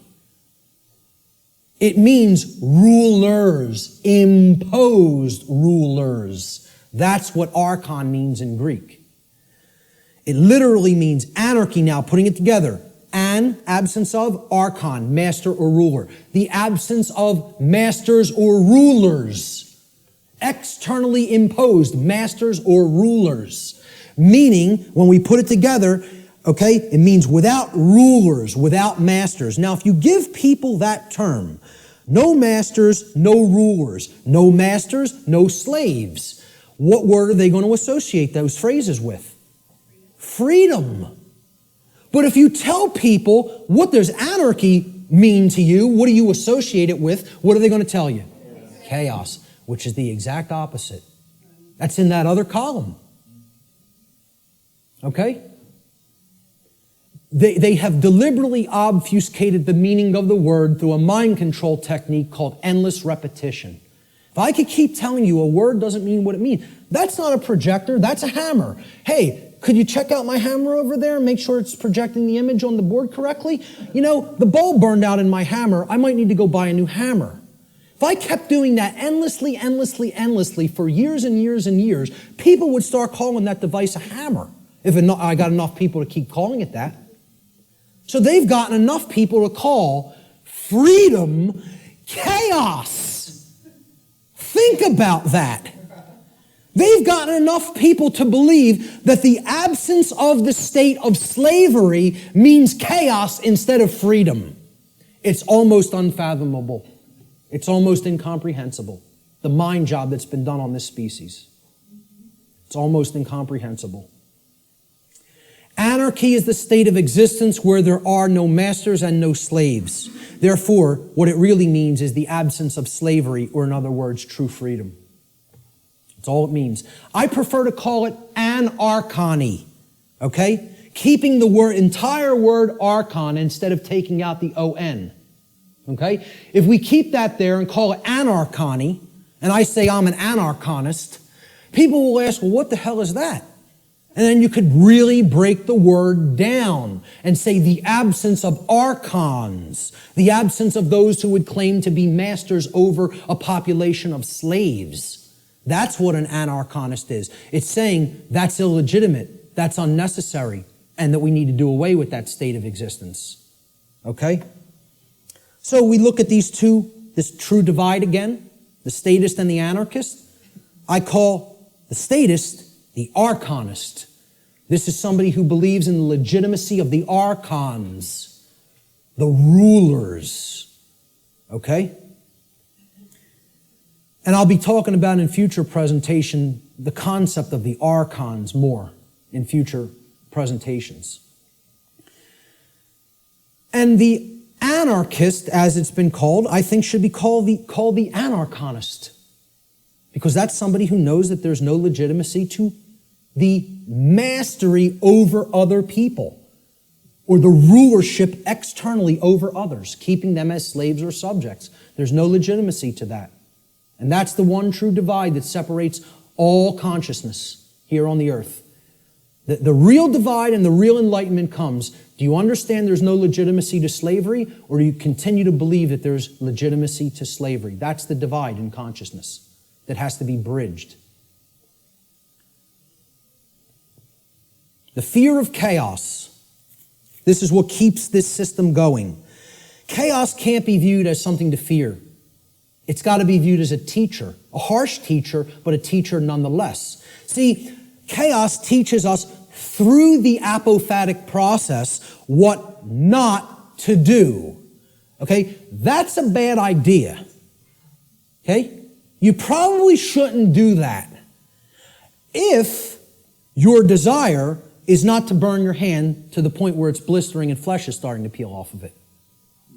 If you don't care about whether that happens, by all means, keep it right on that stove. Okay? Right on that electric stove. But see, if you say, I don't want to be burned, There are requirements for obtaining that condition. It means you can't keep your hand on something that is extraordinarily hot, or natural law will take over and burn your flesh. Doesn't require your belief. That's how it works. Well, this is humanity. Humanity is the little child that is a little slow, and they want not to be burned, yet simultaneously they insist, no, I want to put my hand on the burner while the range is on and not be burned simultaneously. Well, good luck with that, folks, because it doesn't work that way. You don't want to be burned, the hand can't be kept there while the stove is on. The end. You don't want negative, self-inflicted suffering and chaos in your life, you got to align your behavior to natural law, which means you got to know the difference objectively between right and wrong, and willfully, through your free will, deliberately choose the right action over the wrong action. Then you won't be burned. But as long as you have your hand on that stove, which means you're in opposition to natural law, enjoy the burn. Enjoy it. Right? Get used to it till the flesh melts off the bone and then the bones turn into dust. Because that's what you're going to get. That's how it works. And again, nobody wants to hear that. They don't want to hear that the natural laws don't care about you. They work flawlessly all the time and bring you the result that you're creating. The control and slavery system is actually about the limitation of free will through the destruction of possibility. See, all they've done, right? The old world order used to be religion and priest kings, right? We're in between you and God. We're the intercessors, the intermediaries. We make the law, you're our subjects, you're our slaves, you obey, or it's our wrath. All they've done is take the concept of a singular ruler, which was the old world order, and they've converted it into the concept of now there's a ruling class called government that gets to make up what we tell you you may or may not do, okay? And they're up here at the top of the pyramid now. That's all. They turned it from a monarchy to somewhat of an oligarchy. But it's the same concept. We're the moral masters that you have a moral obligation to obey, and you're the slave class, that has an obligation to obey our commands. That's it. Nothing changed. All they did is say, well, no, people don't no longer believe in the priest king, so we need to create an institution where this quote-unquote authority is seemingly diffused through many people. It's always been nonsense. It's always been mind control. It's not going to be anything else other than that until it goes away. True freedom includes infinite possibility because infinite possibility, by definition, includes the possibility for chaos. For real freedom to exist, we have to accept, hey, things might not go right all the time. We live in a physical domain, a physical world. Hey, there could be dangers. Nothing could ever be sanitized or made completely safe as far as physical world activities are concerned. There's always going to be the possibility something could happen, go wrong, somebody could get hurt, chaos could happen. Okay? If you live in that state of fear that that's going to happen, what is that? Is that high consciousness or low consciousness? It's low consciousness. Low consciousness can only create what? Chaos. The fear of chaos itself can only get you more chaos because it's based in fear. As we see, just keep referring to that expression chart. Go online. I have slides of it online. It's in videos I've done. Print it. Read it. Look at it. Print it and stick it up in your home. Understand how that chart works. Those expressions that I went over, those 10 expressions. The possibility, of chaos from manifesting, the possibility that it may manifest has to be embraced without fear if we're going to be truly free. It must be embraced. You have to say, I am going to allow for the possibility that chaos may occur. Because that's getting out of the consciousness of fear, which that's what will lead to freedom. Removing that fear. The fear of the possibility of chaos is actually equated to the fear of true freedom. When somebody says, I can't ever believe that a system with no masters could work out, I can't even envision how it could work out. What's that called? What's been deadened in that person? What have they lost? Imagination. There it is. That is actually the equivalent of the death of the imagination. Now, what is the imagination? The imagination is the powerful ability of the human mind to envision a different state or condition than the one which is already manifested in the present. So, imagination must first be present in the mind in order to create a different state of existence than the one currently being experienced. And this is because, according to the principle of mentalism, for any different state to manifest in the physical world, the plane of effects, it must first exist within the mind or the plane of causality. If the imagination is stifled or destroyed, and the destruction of the imagination is what I refer to as total mind control. You can't go into any more total mind-controlled state as the imagination being dead. All right? If that happens, any positive change to our state of existence becomes completely impossible. And this is where many people are already at. The fear of the possibility of chaos is more than even the fear of true freedom. It is the death of the imagination. It is putting the mind permanently in the cage. Okay? So you can't let that force within us called the imagination die, because that's the only way to envision a way out of the prison. You have to envision it first, then you have to put those thoughts and emotions that you used for that envisioning process into actual action so that it becomes manifested in the physical world. Through their fear of the possibility of chaos, which is actually the fear of true freedom, most people advocate the legitimacy and continuance of authority in government and are therefore actually advocating the legitimacy and continuance of violence and slavery. Those who believe that authority is necessary and that it must continue because of this fear of chaos have actually been duped into believing that human slavery is necessary. And get this, folks, human slavery must therefore continue in order to prevent chaos. Now imagine that. Imagine that. That's what statism is, though. That's what the religion called the belief in government or statism is. It is the belief that human slavery is necessary and must continue indefinitely in order to prevent chaos from manifesting. Now, tell me how that could possibly work. Can violence and slavery, which is actually what government is a euphemism for, statism and government are just euphemisms for violence and slavery. Okay? Can violence and slavery ever possibly prevent chaos? Why? What? Why can't it? Because they are chaos.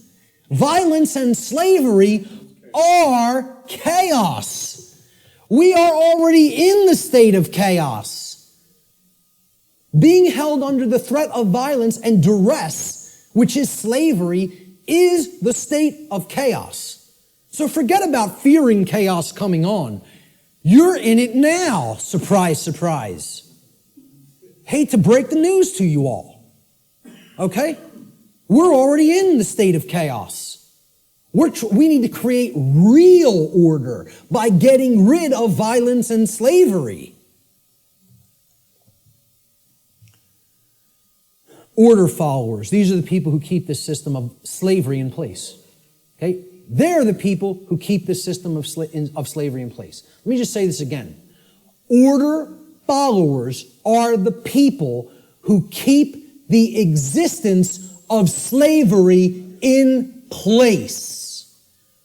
Not the ruling class, not the masters, not the so-called elite, which aren't the elite of anything but the bottom of a trash can. Okay? The people who keep slavery in place are the people who willfully follow their orders. Nobody wants to hear that. And people will hate you for saying it. Following orders means, by definition, doing what you are told to do without judging for yourself whether or not that action that you are being ordered to carry out is actually right or wrong. That's the definition of following orders. I mean, can anybody refute that? Is that not the actual definition of following someone else's order? By definition, if you're following the order, you're given the order and then you just act. You just do it because you're following the order. You don't sit there and go, is what that person told me to do right? Do I have a right to do that? Is that moral? Should I do that because, it's okay and it doesn't hurt somebody else? Or should I not do that because it actually does cause harm? It's not what an order follower does in their mind. An order follower says, yes, sir, and follows the order. That's why it's called an order follower. That's why it's called following an order. So that's the definition of what an order follower is. It's not my perception of what an order follower is. It's the actual definition of order following. Okay? If an individual, this is key to understand, if an individual is performing the task of following orders, by definition, that individual cannot be exercising conscience. Since, by definition, exercising conscience means that one is willfully choosing through their free will for themselves right action over wrong action. So the concept of following orders is completely polar opposite to the concept of exercising conscience. You cannot be doing the same things simultaneously. It's impossible to do those two things simultaneously. They are contradictions in terms by definition. Okay? Most people don't grasp that. Okay? By definition, if you're following orders, you cannot be actually exercising conscience, which involves free will choice based on the knowledge of right and wrong. Here's what order following gets us as far as a nation is concerned. Not that we're not already there, not that these people already didn't take us, because we're taken by them already, covertly.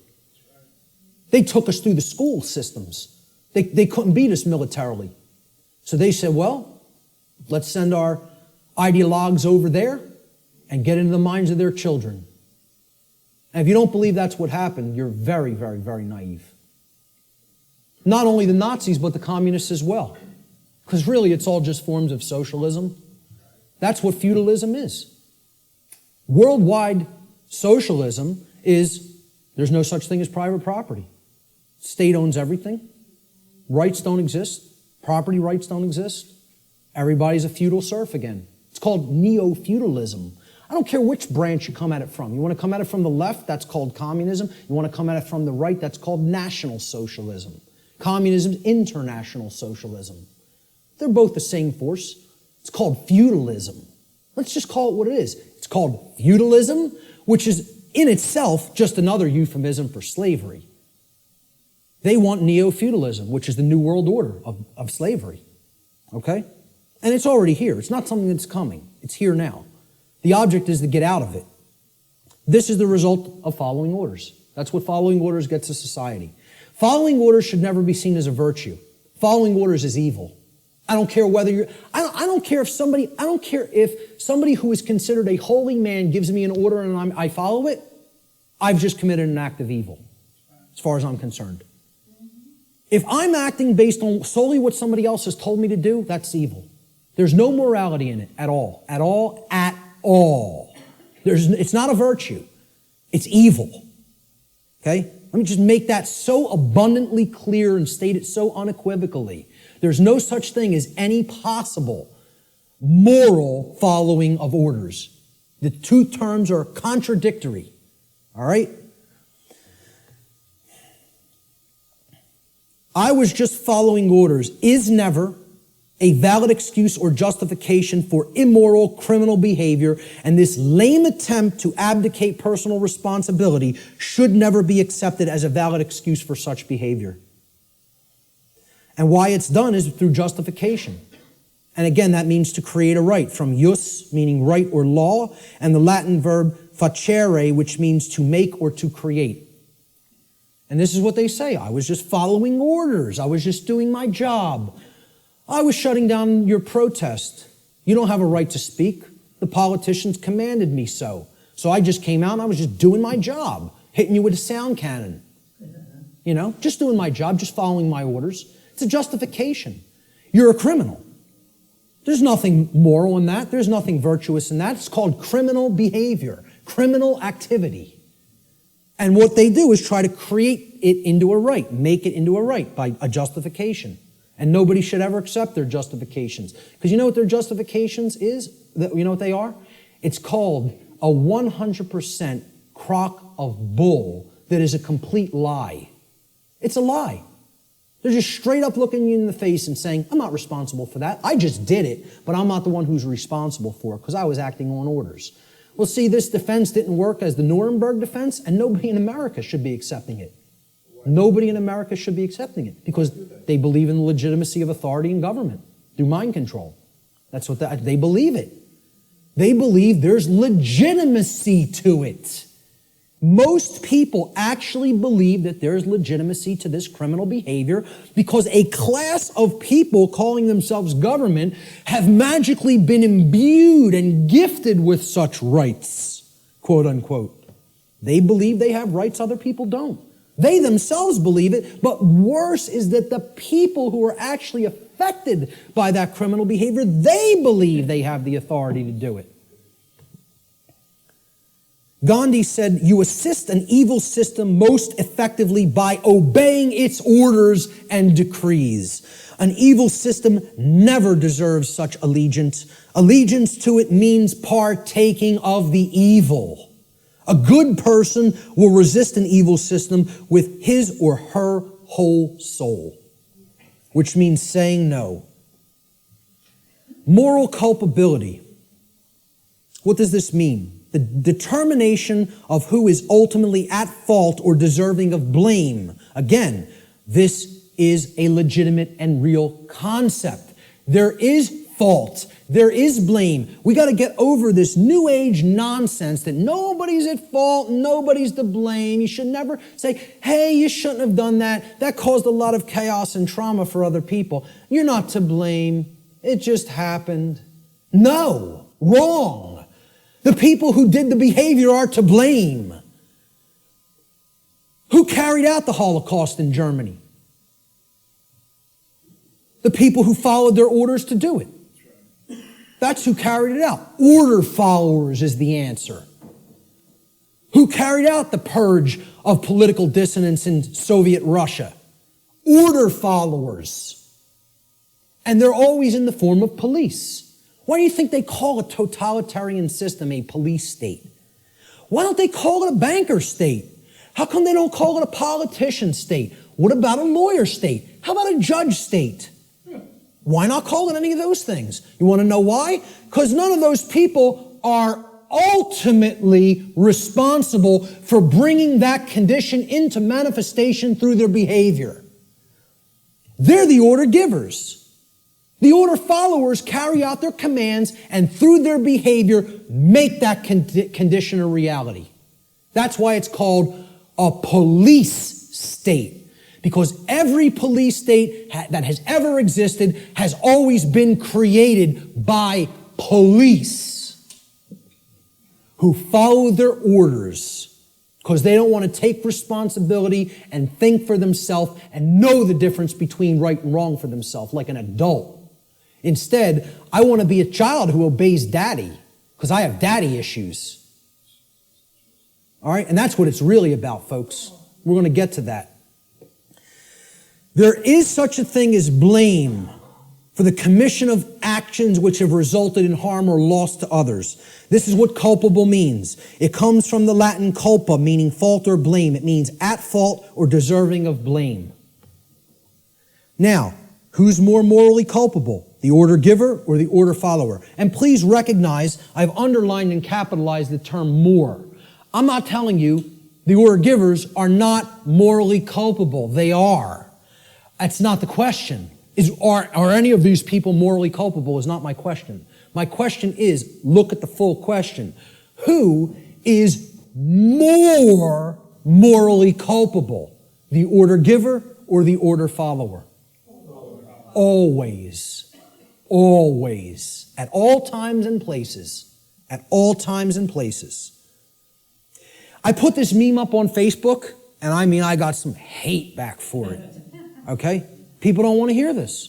Like I said, I'm not here to be popular, to make friends. I'm here to tell people what the truth actually is, and they have to accept it or reject it on their own. I made this meme and put it up on Facebook, and it had politicians on the left that said, my actions, underlined and capitalized, didn't cause that. And then there was some soldiers or Marines, whatever they are, order followers on the right side, and they're also saying the same statement. My actions didn't cause that. And then at the bottom, I just put this question. Oh, I'm sorry. Looks like, I'm sorry. At the top, I put this question. Who is lying and who is telling the truth? So who's lying here? And if people can't see, I hope that they can see this horrific picture. This is the result of, bombings that took place in the Middle East around Iraq.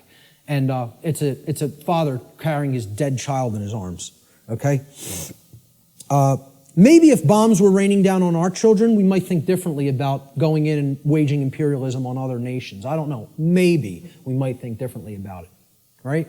But when it happens to somebody else's child, that's okay. That's done in the name of freedom. Okay? Well, who caused this? Did they cause it? No, they didn't cause it. They are not the actual cause of this. Because you know what all they did?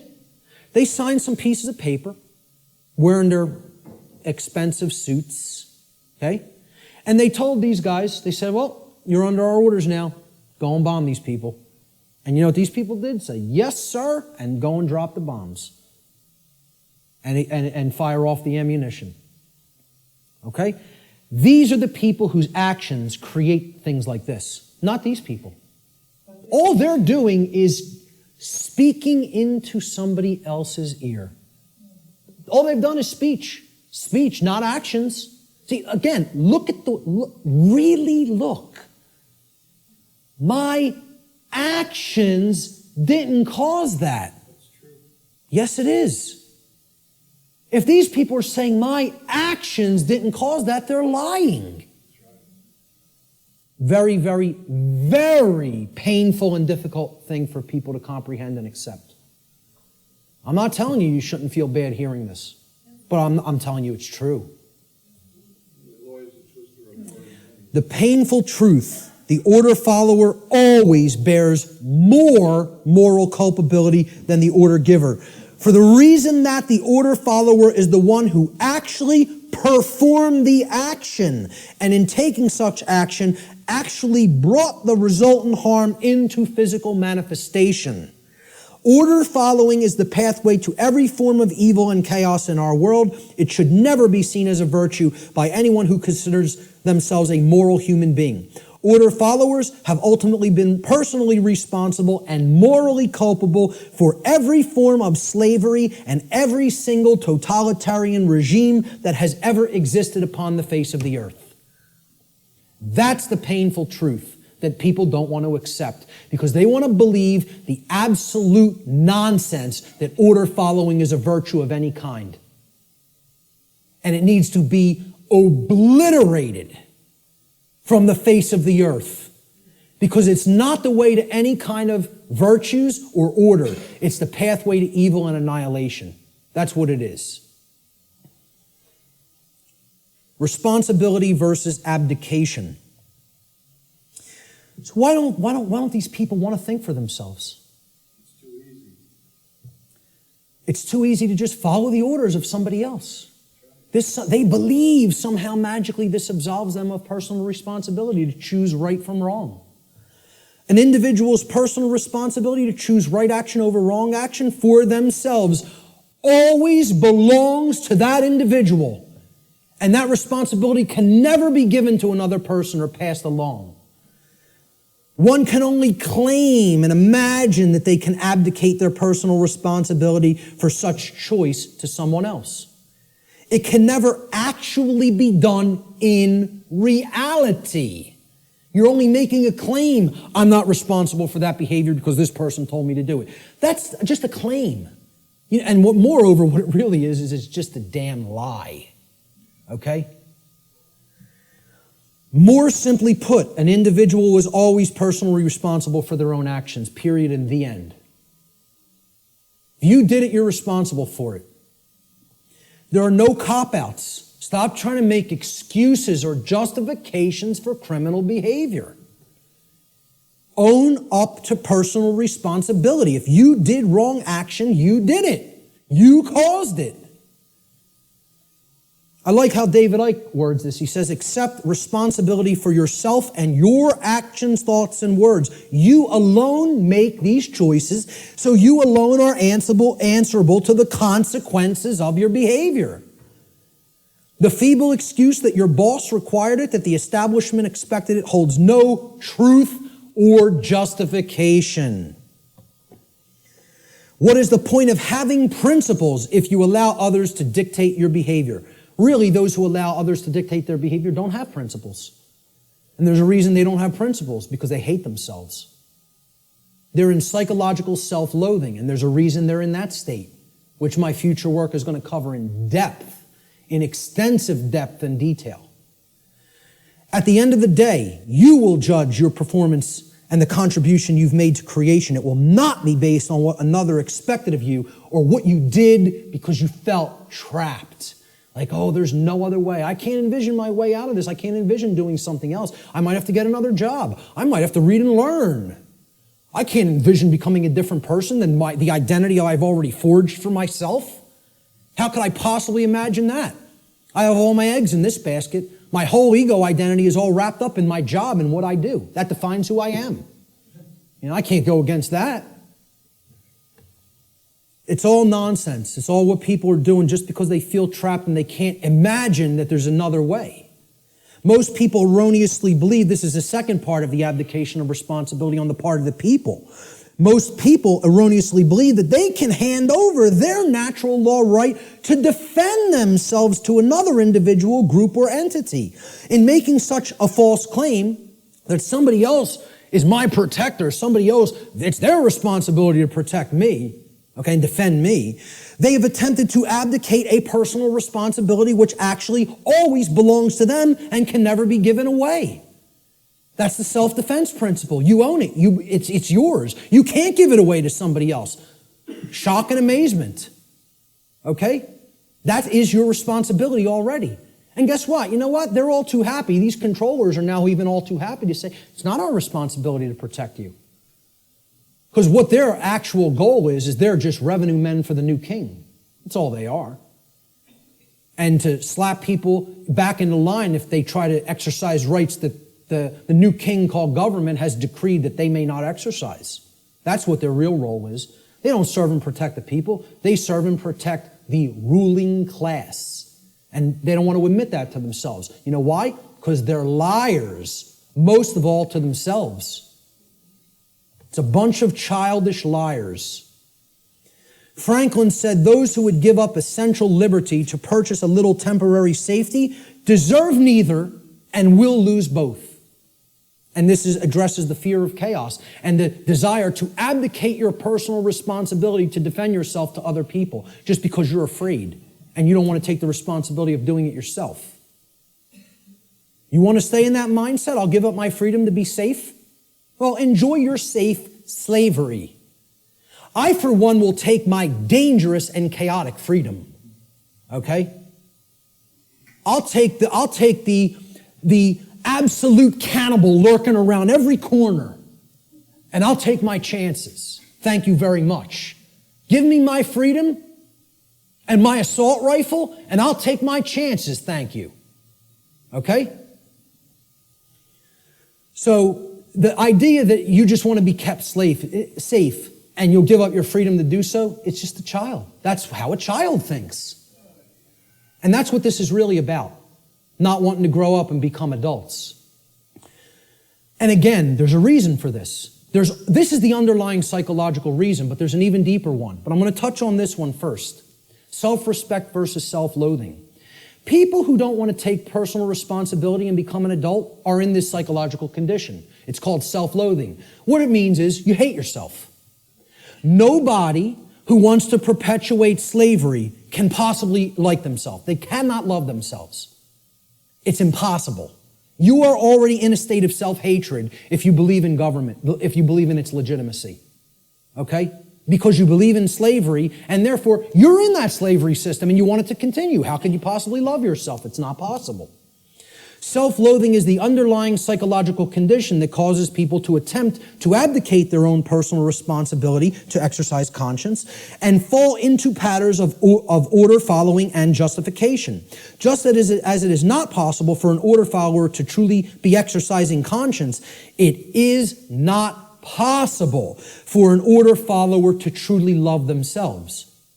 These two states cannot exist simultaneously. You cannot be an order follower and love yourself. It is impossible. They are contradictory psychological conditions. Okay? Here's what a self-loathing person really is. They're trapped in a trauma abuse victim cycle.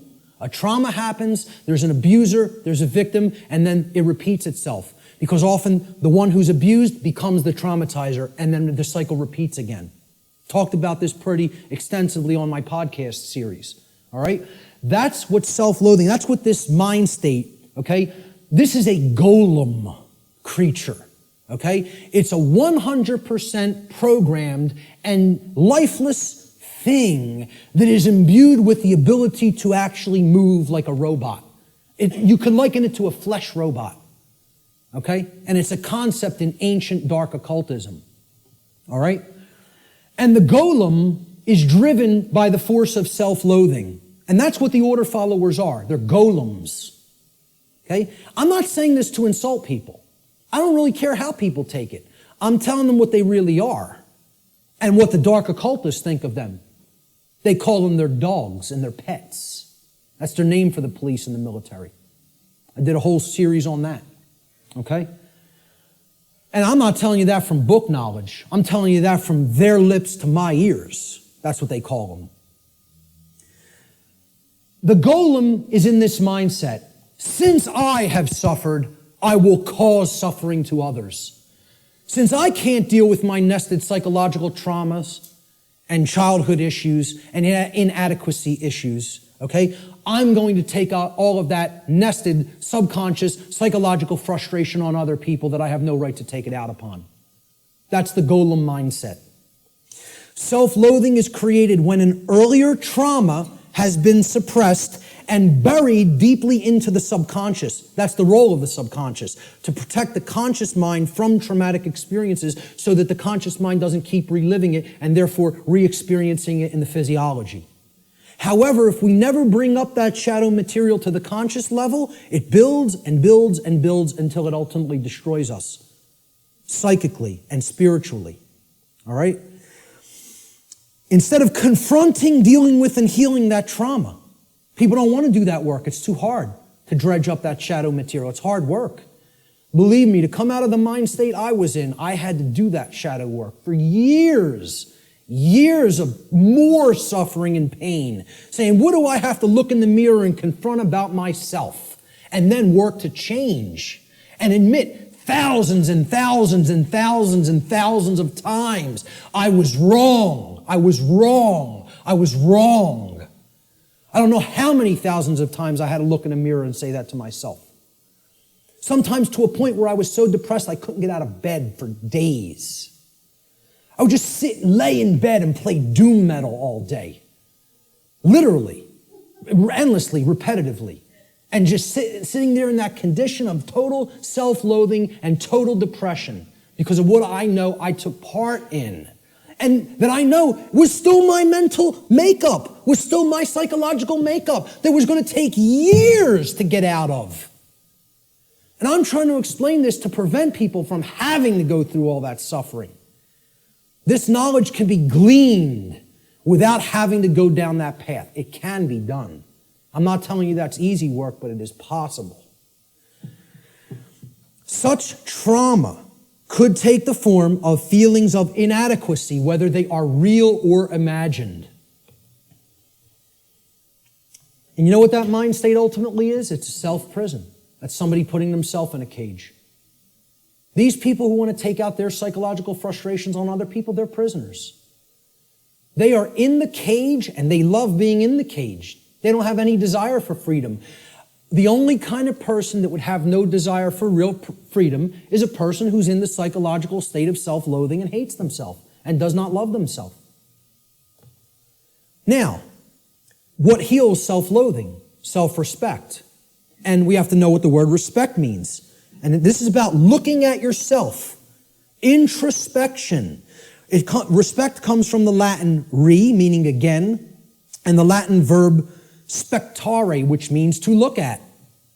You put them together, to look at again, to take another look at. Well, what are you taking another look at? You're taking another look at yourself. That's what respect starts as. You can't give something to somebody that you don't have. If I don't have $10 in my pocket, I can't give it to you. If I don't have a coin in my pocket, I can't give it to somebody else. You got to have it first to give it. So nobody can give respect to anybody else unless they first developed it inwardly. Self-respect has to come first. And that's why these people don't respect anybody, order followers, most of all themselves. Until they do that work of self-introspection, they're not going to develop that self-respect. And I'm not telling you that's easy work. It's hard work that can take a lot of time. And it's dredging up shadow material that most people want to run away from. They don't want to confront that about themselves. Only self-respect can heal self-loathing and therefore help to put an order follower on the path to conscience. We need to take another look at ourselves. The lost word. All right, this is the end of the natural law segment, and I'm just going to talk about solutions toward the end a little bit. All right? The lost word. It's a concept in esoteric Freemasonry, which represents a state of consciousness that has been largely, quote unquote, lost to the majority of human beings. In order to speak the quote unquote lost word, a human being must work upon themselves in order to achieve a state of equilibrium or balance between the left and right hemispheres of the brain. In such a state of balanced consciousness, the being has come to know oneself, as well as the working operations of the macrocosm, meaning natural law. In doing so, that person has also come to understand the objective difference between right and wrong, or as these concepts are referred to in the tradition of Freemasonry, they have come to understand the difference between light, which is right, and darkness, which is wrong. Or light, which is knowledge of right and wrong, and darkness, which is ignorance of right and wrong, respectively. All right? What is the lost word, though? That's the lost word, ladies and gentlemen. You know the knowledge of the highest levels of Freemasonry now. Most actual Freemasons in the lodge system don't know the lost word. The lost word is no. And I would suggest to you, it is a dual word. The lost word is dual, meaning it's two things. It's not just one. It is the word no, N-O, and it is the word know, K-N-O-W. Those are the lost words. Okay? In the enlightened state of consciousness generated through the knowledge of natural law, a human being is finally able to speak the so-called lost word, which is no. No is the word of all power. Only when we say no to those who would claim to be our owners, those who would claim that it is they who will decide which rights we have or do not have, do we stop externalizing our power to anyone outside of ourselves, and in doing so, reclaim all of our rights, all of our property that has been taken without right. Sadly, very, very few people in our world have the knowledge, care, and courage that is required to do this. This is why this all-powerful word is considered lost. And there's the other variant of the lost word, know. Know your rights. The reason you have to know what the difference between right and wrong is, and therefore know what rights you have and what rights you do not have, is because those who do not know those things will never say the lost word to someone who claims to be their owner. They will not say no, N-O. So let's look at some solutions. I call this section Teaching Natural Law to Others. Because as we're talking about, education is the only solution. Knowledge is the solution. The propagation of that knowledge is education, which means to lead out from. Educere in Latin means to lead one out from something. And what is education? It means to lead one out of darkness, out of ignorance. That's what a real teacher does. You know, doesn't push somebody out. It says, I'm going to go first and show you the way. And you could follow, you know, if you feel that this is the accurate path. Okay? But you could do the same discovery process. It's a repeatable process. That's what a science is, which I've said this is not a belief system or a religion. It is a science. This is also known, teaching natural law to others, which is what I am doing, has been called in all of the positive occult traditions, the great work. And I call it the true great work, because the dark occultists take everything and twist it around, and they have their own variant of the, quote, great work, which is creating a world of total slavery. That's the dark great work. I call this the true great work, or the light great work, however you want to refer to it as. It's just a piece of jargon. It's just a tag that we put on it. Shift happens. Well, maybe, but maybe not. The result's not guaranteed here, folks. The New Agers want to tell you it's all guaranteed, it's all in hand, you know. The Zeta Reticulians are going to be coming in from orbit any moment here, give us all the secrets to the universe, save us from our own ignorance, you know. You just got to wait a few more years or decades or millennia. But they'll be here soon. A quantum shift in human consciousness is required for humanity to become free of its self-imposed state of slavery. Unfortunately, this great change is not an automatic process, nor is it guaranteed to happen at all. We can be in this condition for a very, very, very, very long time, or it can snowball and lead to total annihilation and the extinction of the human species. The positive outcome is not guaranteed. Anybody who thinks it is very naive and, you know, extraordinarily right-brained and overly positive. I'm not telling you the negative outcome is guaranteed either. I'm telling you it can go either way, depending on how consciousness goes. About how many people in quantum numbers are going to choose truth over deception. That's what's going to that's what's going to determine the outcome. Whether or not it will occur is a function of the human will to learn the truth and to teach it to others. This involves enormous effort, enormous dedication, and most of all, enormous persistence. You can't give up. Continuous application of will is required. Continuous work. In alchemy, there's a saying. It's like the catchphrase for the alchemical tradition. Labore et constantia. It means work and constancy. Continual effort. That's what's going to get this boulder up the mountain. That's it. And it's going to go kicking and screaming, folks, because of the level of calcification the human mind is at. I don't expect this to be an easy process. I'm not blowing smoke up your rear end and telling you, hey, come over and do the work, the great work. It's going to be so much fun. It's going to be so easy. We're going to get it done real quick, and everything's going to be fine. Okay? If I was some new age guru who was trying to get you all to believe what I'm saying, that's what I would tell you. Because all I'd be worried about is how popular I am and how many followers I can accrue. I'm not interested in that. I'm interested in telling you how it really is. That doesn't make me popular. As a matter of fact, that makes me hated by a lot of people. Okay? This is not going to be easy. A quantum shift has requirements. Quantum, the word quantum is derived from the Latin noun quantum. It's the same word in Latin as it is in English. Quantum in Latin means an amount, of something. In order to tip the scales of truth and justice back to balance, a certain amount of people actually need to be doing the great work to help others to receive truth. If we don't have enough people doing that, those scales are not going to tip in the opposite direction. Got news for you. We need to hit a critical mass number. Numbers are required. The New Age movement wants to tell you, no, numbers aren't required. A tiny, tiny, tiny, tiny portion can make great, great, great change happen. Nonsense. It's not called a quantum shift for no reason. It's called a quantum shift because quantum means an amount. Okay? You need to put enough force on that scale to get the truth to tip in the other direction.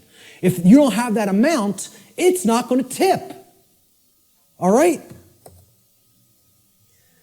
So, individual behavioral choices, whether they are either based in harmony with natural law or opposition to natural law. They combine in their energy and effect, and in the aggregate, meaning in the sum total, they influence the quality of the manifested, shared human experience. That's how reality is created. We're not very contradictory to the New Age notion. Each individual is not creating their own reality. In the aggregate, humanity is co-creating the collective shared experience that we are all undergoing. We collectively create our shared experience. Not each individual creates the reality that everybody experiences. Yeah, you do create a microcosmic aspect of how you experience your life, whether you're experiencing self-inflicted suffering, large amounts of it or not. That's how the laws of attraction work at an individuated level. But at a mass level, they work in the aggregate. We need a population who understands and lives in harmony with natural law. And numbers are required for that to happen. This dynamic acts as a perfect expression of the principle of correspondence. As above, so below. As below, so above. As the individuated units of consciousness are co-creating reality, so the macrocosmic reality shall become and shall be experienced. Decisively contrary to the New Age view, in order for a quantum shift to take place, numbers are required. So what is the true great work? The true great work can only be performed after one has already realized the truth regarding natural law and brought oneself, one's own actions into alignment with natural law. That's when it begins. Because once you do that and you're no longer in that internal contradiction or opposition, that's when you can legitimately start teaching it to other people because you know it deeply enough and you've actually aligned your behavior to it. So the true great work is what comes after that. And here's what it is. This is actually what the true great work is now.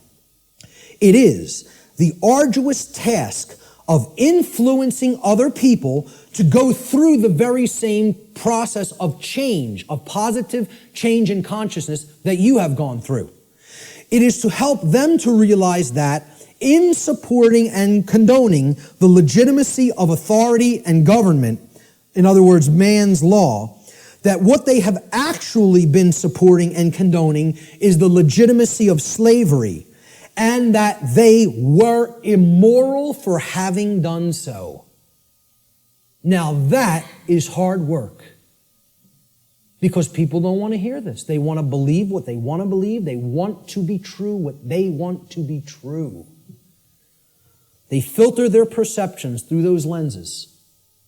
In short, what the true great work comes down to is to actually get people to abandon their religions, their false religions, really, I should make this slide say.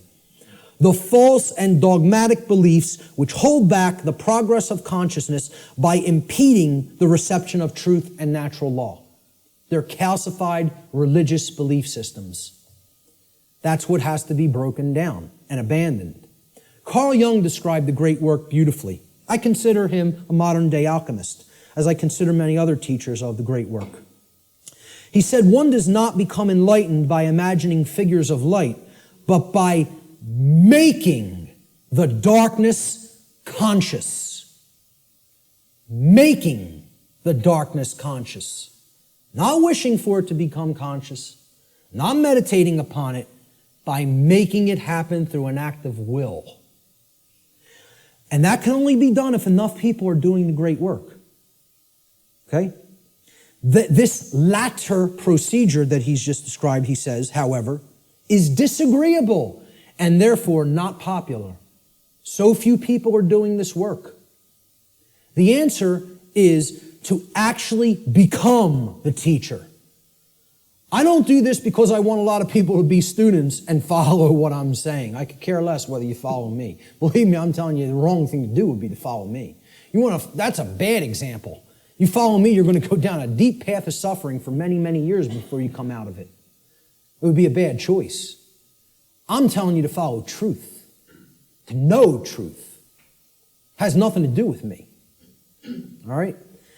When people hear that's what the great work is, to help change other people's minds, once you change your own, it's like this.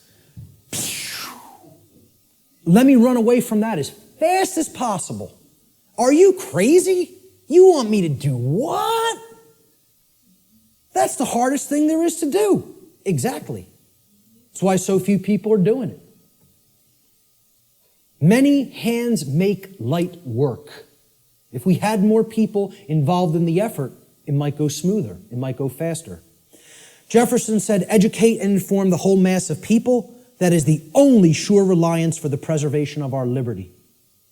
Education is the answer. Researcher Donald McIlvaney said in his book, Toward a New World Order, in every declining civilization, there is a small remnant of people who adhere to the right against the wrong, who recognize the difference between good and evil, and who will take an active stand for the former against the latter. There's a small group who can still think and discern for themselves and who will courageously take a stand against the political, social, moral, and spiritual decay of their day. Brilliant.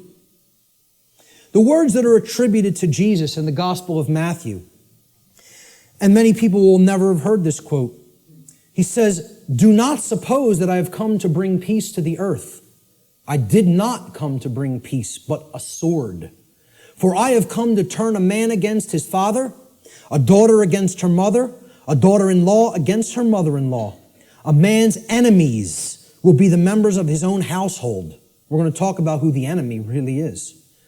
Anyone who loves his father or mother more than me is not worthy of me. Anyone who loves his son or daughter more than me is not worthy of me.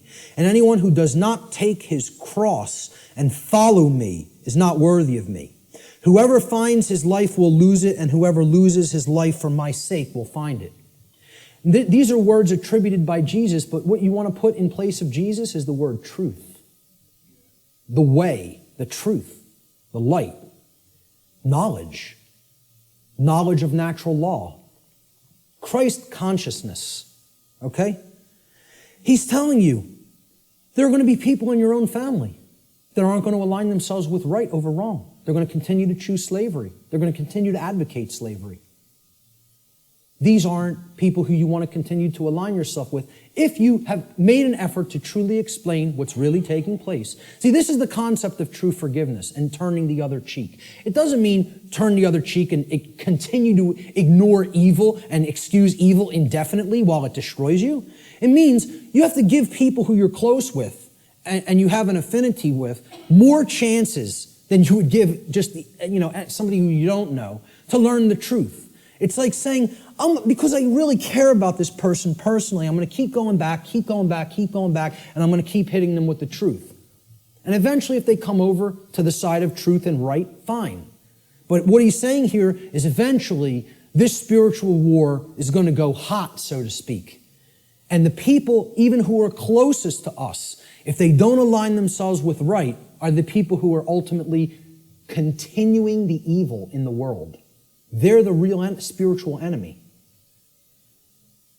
What will this battle really be against, this spiritual war?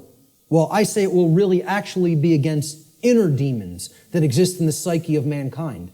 And these inner demons are egos that are hardened into what I've referred to as negative knowledge, emotional mind control, and the fear of true freedom. So negative knowledge is the concept that somebody already knows. They don't want to look at something because, hey, I already know what's really going on. Okay? It's the illusion of knowledge. The greatest enemy may not be ignorance, but rather the illusion of actual knowledge. And people don't have the truth. And not only don't they have the truth, so they're at zero there, right? They're at the 0 point there because they haven't really started looking into truth for themselves, but they're attached to all this stuff that isn't true. So that puts them in the negative. They got to do work to get back to zero of knowing nothing. That's why I call it negative knowledge. Got to do hard work to get back to a clean slate, to start taking in some good stuff. Many people are in that state, and the people who are in that state largely are the overly intellectual, the super left-brained, the left-brain prison, folks. Emotional mind control is the second inner demon. I encounter this all the time through people with my work, because many people don't have the thick skin to listen to somebody like me, and that's okay. That's all right. Again, what Art talked about is that in the ancient traditions, they talked about reserve the meat for the strong men and furnish the milk for the babies. All right? I'm not here to convert the babies. I don't have the patience for that. I don't have the energy for that. What I'm trying to do is get the other teachers ready who might have the energy and patience for that. Because that's not me. And I'm being 100% perfectly honest with you that that's not me. I'm not here to do that. Okay? I'm hoping to bring some other people that are most of the way there, all the way there, so they can start doing that on a wider scale. They're going to be the people who are going to work with people like that, not me. I'm just being honest with you about it. Emotional mind control comes in a couple of forms. Well, if this is unpleasant, the New Age variant is this right here. If it's unpleasant, I don't want to hear it, I don't want to see it, and I certainly won't want to tell others about it. See no evil, hear no evil, speak no evil. I'll just ignore it and it'll go away on its own. Well, what happens when you do that with any kind of a sickness or a problem? Does it get better? It gets worse. The second form of emotional mind control is people have a problem hearing truth because they don't like or prefer the way it's delivered. I'm not going to stop delivering truth the way I deliver it. This is my style. I like my style, personally. I don't think I have a problem at all in the way I present. I listen back to my presentations, and I don't, totally pat myself on the back, but I say, I did a damn good job there. I'm proud of how I did, personally, okay? I'm making an honest assessment about how I present. And again, I realize my presentation style is mostly for the thick-skinned. It's not for the people with super delicate sensibilities. So be it. That's not really who I'm trying to reach. I'm trying to do vertical integration, not horizontal integration. Build up the community of people who really get it, and they can start propagating it to the masses. This concept is about, the attractive newscaster on the nightly news. She can whisper sweet nothings in your ear all night with the blue frequencies behind her, okay, and say, 2 + 2 = 5. 2 + 2 = 5. And she's going to get a lot of people to believe that nonsense, right? But the person who's actually telling you the truth, that you might not like the sound of his voice, you might not like the harshness that he comes to you with the truth with, he might be screaming through a bullhorn and saying, hey, you're in danger. You are actively in danger. There is an imperative here, okay? There is a time consideration here. You don't have all the time in the world to correct this. All right? People say, well, I don't like the way he said that. That comes off as negative to me. I think he's fear-mongering or making a bigger deal out of this than it is. They're not interested in the content, the actual information. They're saying, the way that was said offended me. I don't prefer the sound of his voice or the tone he just took. Well, does that have any damn thing to do with whether the information was true or not? The people who are in this mind state are under emotional mind control. They believe you can determine the veracity of informational content based upon how it makes you feel. And this is a logical fallacy. That cannot be done. You cannot think with the emotions. And I'm not telling you to disregard the emotions. They're unbelievably important.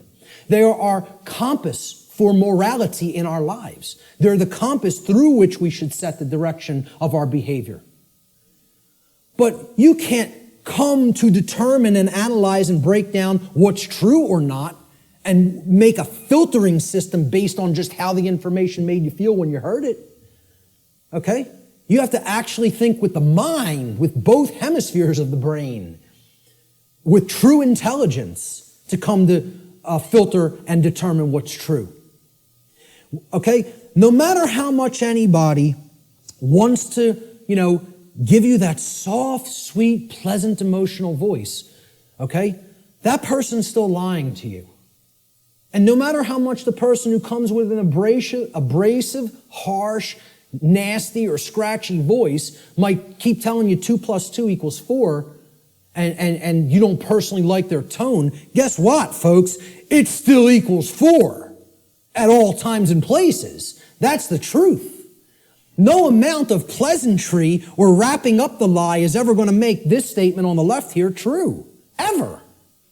But yet, that's what people would rather prefer to hear if it's told to them in a nice, pleasant tone. Truth is belligerent, as I said at the beginning of the presentation. It is, by its very nature, at war with the forces of falsehood and deceit. Brecht. We literally believe that we are in the right to ignore a message of truth if the messenger is somehow distasteful to us. I would argue this to be a symptom of total madness. That's an anonymous quote I also found on a forum. And that's a great piece of wisdom. That's a gem of wisdom right there. It is total madness to disregard truth just because we don't like the way it was said. It's called emotional mind control. It's been a big part of my work that I've tried to explain to people. Where does the fear of true freedom come from? All right, and this is going to lead into my future work, which is a whole nother series of presentations. I'm going to go deeply into this in the future. It's very difficult to see here. There's actually a tree there. It's kind of in a deep red because I'm going to put some text over top of it. I should have started it in a more bright red and then faded it into the background, but forgive that on this slide. You can look it up here at the top of the tree. There's the leaves, all right? The leaves are one's refusal to own their own personal responsibility. Now, you would think, oh, that's way down at the root. No. That's the symptom that's manifesting up at the top of the tree. That's actually the leaves on the tree, the leaves and the twigs, right? Then we get down to the big branches and the trunk of the tree. We're getting closer to the heart of the real psychological issues that are at work driving the negative aspect of the problem, all right? And this we've already talked about, self-loathing due to lack of self-respect. Now, what am I really describing here? What have we actually been describing? What kind of people want to live in perpetual refusal to own personal responsibility because they have some nested traumatic issues that have led to self-loathing and lack of self-respect? What am I really describing there? What? Well, yes, it's a slave mindset, but there's something else that I'm describing. What kind of person is that? A child. Thank you. We're talking about people who are psychologically, emotionally, and spiritually immature. They have not grown up. They have not accepted personal responsibility, which is a hallmark of true adulthood or maturity. And this is due to the trauma that they've undergone that's led to self-loathing, okay, and the lack of self-respect, which is why they don't want personal responsibility. They want to remain an eternal child. Now, let's find out what is at the root of this tree of evil. Because until we go into this space, into this causal factor of these other manifesting psychological conditions, we're not actually hitting the actual root of the problem. If a child doesn't like themselves, they hate themselves, they feel they're not good enough, they're not worthy, they have all these imagined feelings of inadequacy and self-loathing, okay? And that's expressing their refusal to grow up and take personal responsibility for themselves in their adulthood. What kind of trauma, specifically has that child more likely than not psychologically undergone. They've gone through a specific type of childhood trauma. And I would argue that most people on earth have gone through this type of trauma. And that type of trauma is called abandonment.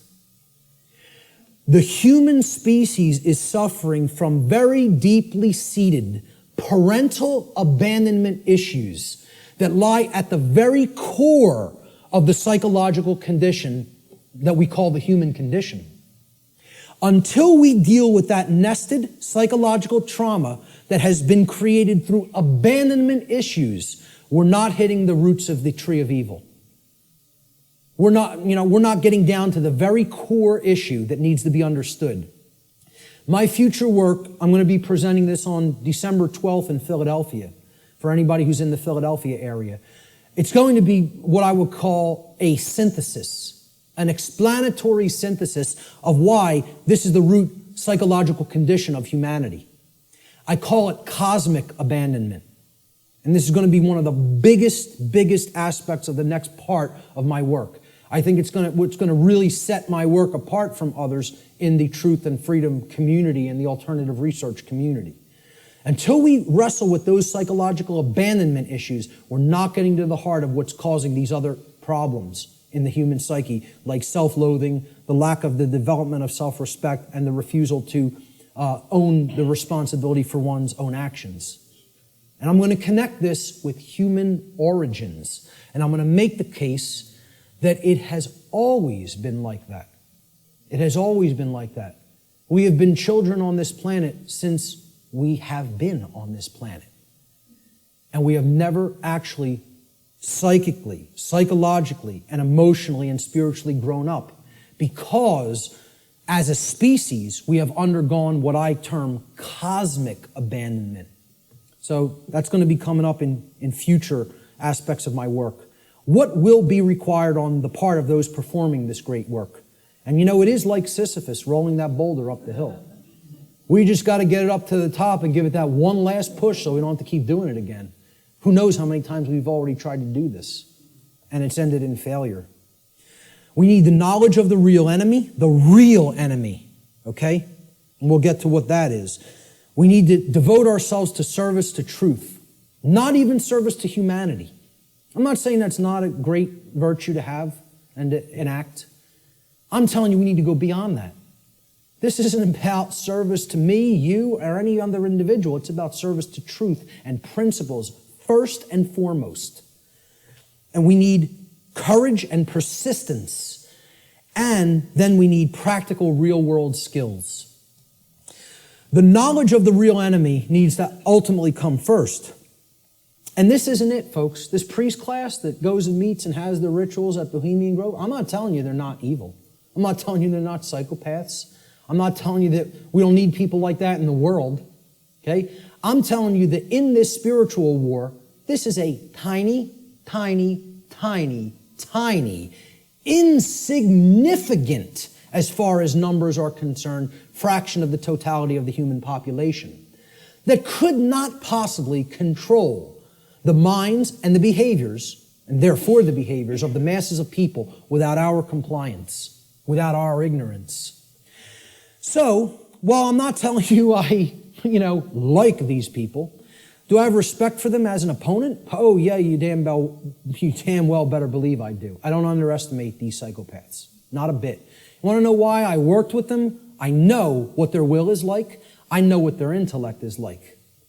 And I'm telling you, don't underestimate either one. I'm telling you, don't underestimate their care.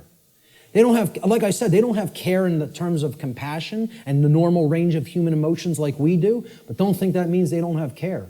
They deeply care about what they're enacting, what their agenda is, and they have the will to carry it out, and they're not slowing down. They're unified. They're on a unified front. They're on the same page. Believe it. Know it. I'm not telling you that from, like I said, reading about it or book knowledge. I've been around these psychopaths. Haven't specifically been to this psychopathic gathering, but I've been around them enough. That's not the real enemy, that is. The sleeping masses, hypnotized masses, they're your enemy. See, people will say, the Illuminati enslaves humanity. No, it doesn't. Humanity enslaves the real Illuminati. You think about that for a little bit. You know? Do those psychopaths in the last slide really enslave us? And first of all, people who call them the Illuminati, there's no such thing. Illuminati means that you're enlightened, the illuminated ones. You want to know who's the enlightened ones? They're in this room.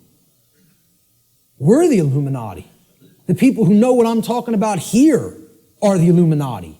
They're the illuminated ones. They're the ones with the light. They're the ones with the real knowledge. Okay? They want to refer to themselves as the enlightened ones. Well, they might have the dark sun, but they don't have the true sun. You know? They're imbued with the black sun. That means it's all intellectual knowledge, and then you're applying it for the totally immoral, wrong reasons, which is to control and manipulate other people. There's nothing illuminated about that.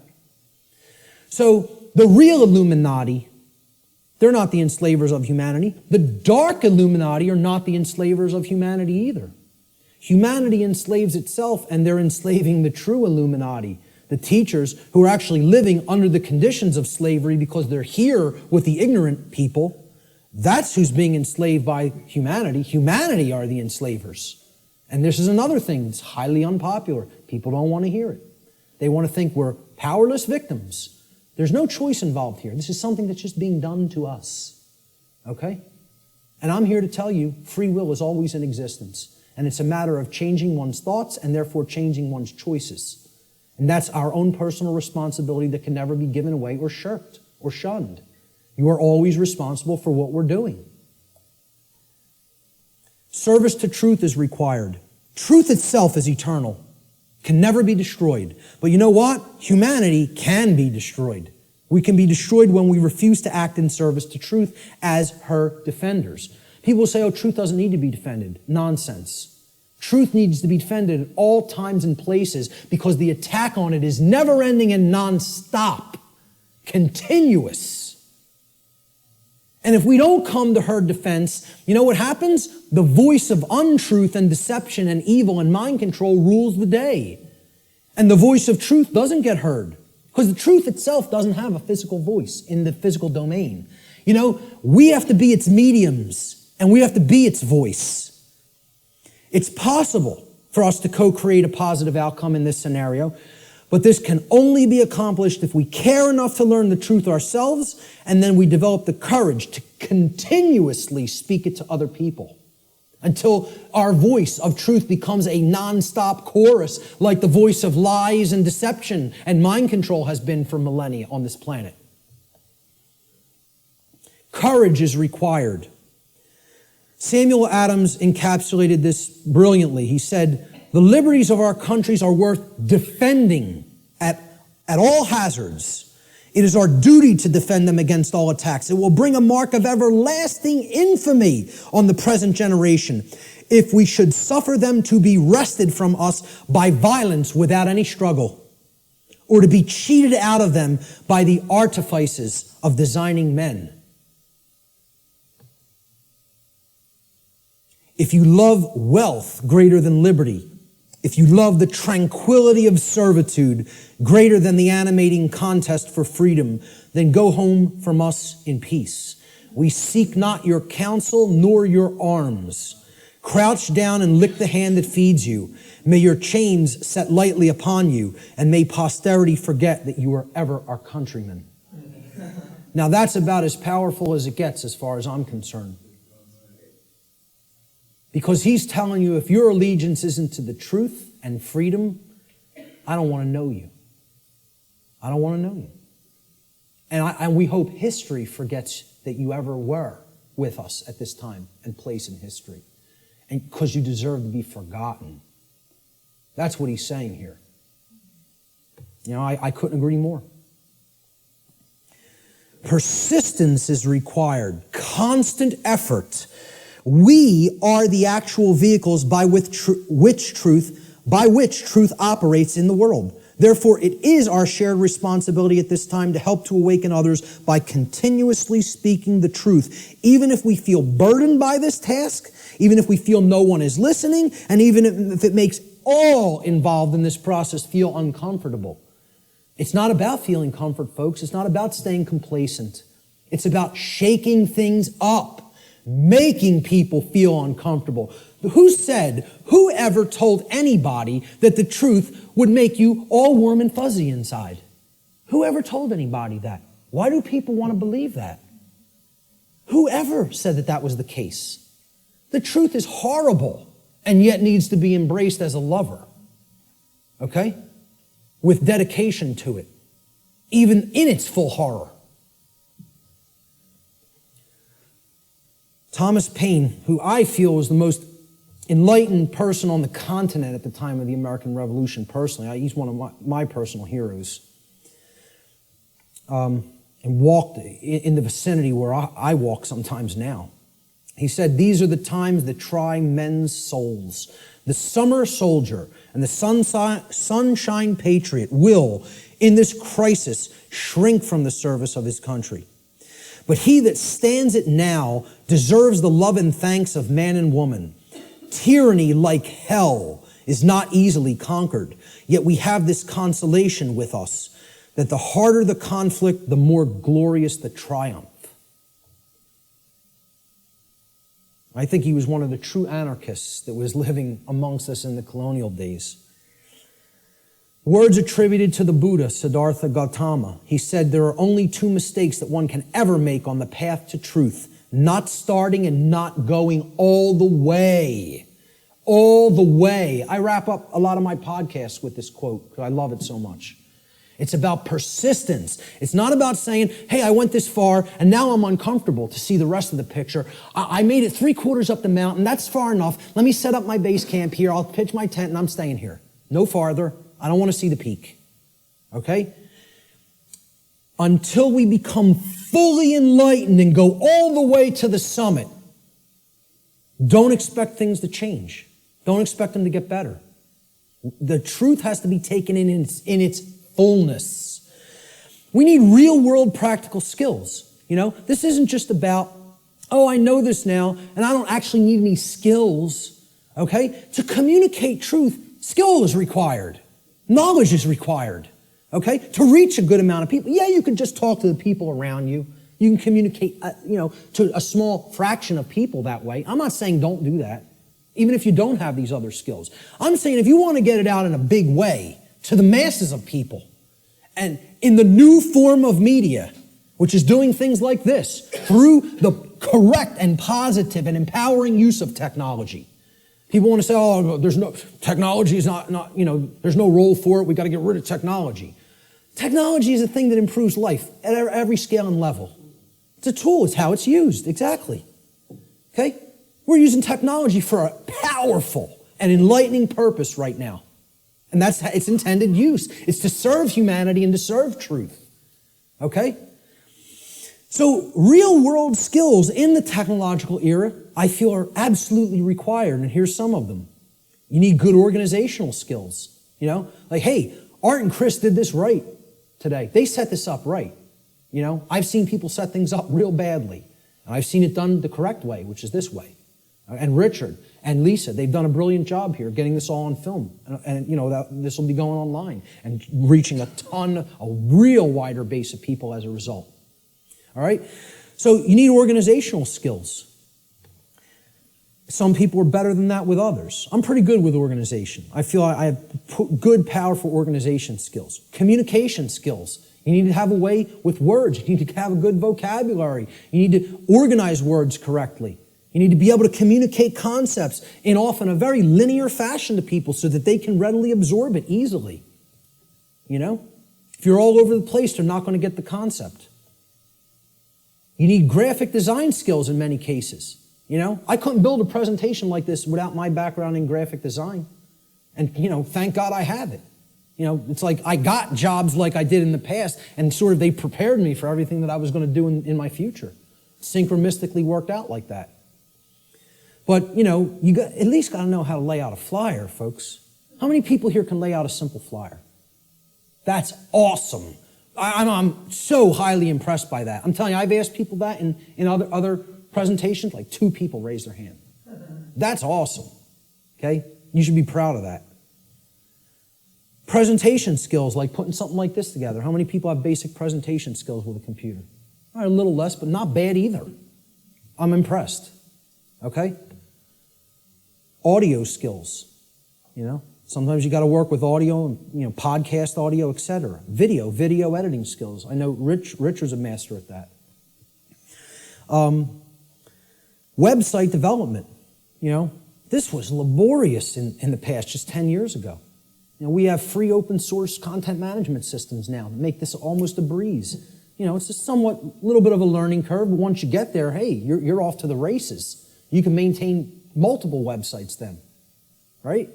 So how many people can build a simple website by a show of hands? That's also awesome. I mean, kudos. Whoever hates that word, whatever. But I'm telling you, that's impressive. For an amount of people in one room to have all those skills, I'm impressed. It's very rare. All right? Networking skills. I mean, literally like people skills. I'm weak on this. All right? I can do it. I don't like doing it. I don't like marketing and promotion either. I'm not a good marketer of my work. I'm trying to get better at that, but I need some work with that. And maybe there's people that can help me with that. But, I have a good chunk of all these skills. I could do all of them. I'm not so good on the last two. I need more work. But, if most of us don't have these skills, we're not going to be reaching the optimum number of people. We need to become the new media that is dedicated to truth and put that out there for other people's consumption and other people's edification. All right? We are the answer. We are the illuminators, the ones who will help to enlighten other people once we've taken this knowledge into ourselves. And then that's only the beginning, folks. You got to put it back out there. I tell people the story. I had all this knowledge for a long time, sitting on it, doing nothing with it, just taking more in. Oh, I want to make sure I got it all right. I want to make sure I got the whole picture. I go to a meeting in the state of Virginia. Virginia, virgin, the goddess, okay? Care. Very synchronistic. A woman comes up to me. She says, "You're one of the most knowledgeable people I've come across. What are you doing?" So what do you mean, what am I doing? She said, what are you doing with all the knowledge you have? You doing lectures, presentations, videos, audio? What are you doing? I'm not doing any of those things. I'm just taking a lot more in, downloading a lot more videos. She goes like this, and it's just so matter-of-factly and harshly. What makes you think you have the right to do that? What makes you think you can keep taking all of this in, all of this in, all of this in, and not put any of it back out? What makes you think you even have a right to do that? It was like somebody hit me in the face. She said, this was her phrase. She said, I'll never forget it, "You're Niagara Falls in a water balloon." You're taking all this in and all this pressure building up. It's got no outlet. It's going to burst. She said, you have to put an outlet valve on that knowledge and let it flow out of you and go out to others, and then more will come in. Right now, there's no pressure release valve. You're Niagara Falls in a water balloon. It's like a truck ran me over, Literally like I got hit by a truck. I came up with the idea for what on earth is happening like a couple of weeks after that, because that's all I could think about. All I could think about is what she said. It kept echoing in my head. What makes you think you have a right to do that? And didn't say it nice. Said it like, you're not doing the right thing here. Get up off your ass and do something. That was the tone it was said in. And I totally appreciate it, Who knows, man? If that wasn't said to me at that time, I might not be doing anything. Might not have done a thing. You never know. I'd like to think at some point I would have, but at the crossroads, this is the last section. Then we'll get to some questions. Quote by R. Buckminster Fuller, "The dark ages still reign over all of humanity, and the depth and persistence of this domination are only now becoming clear. This dark ages prison has no steel bars, no chains or locks. Instead, it is locked by misorientation and built upon misinformation.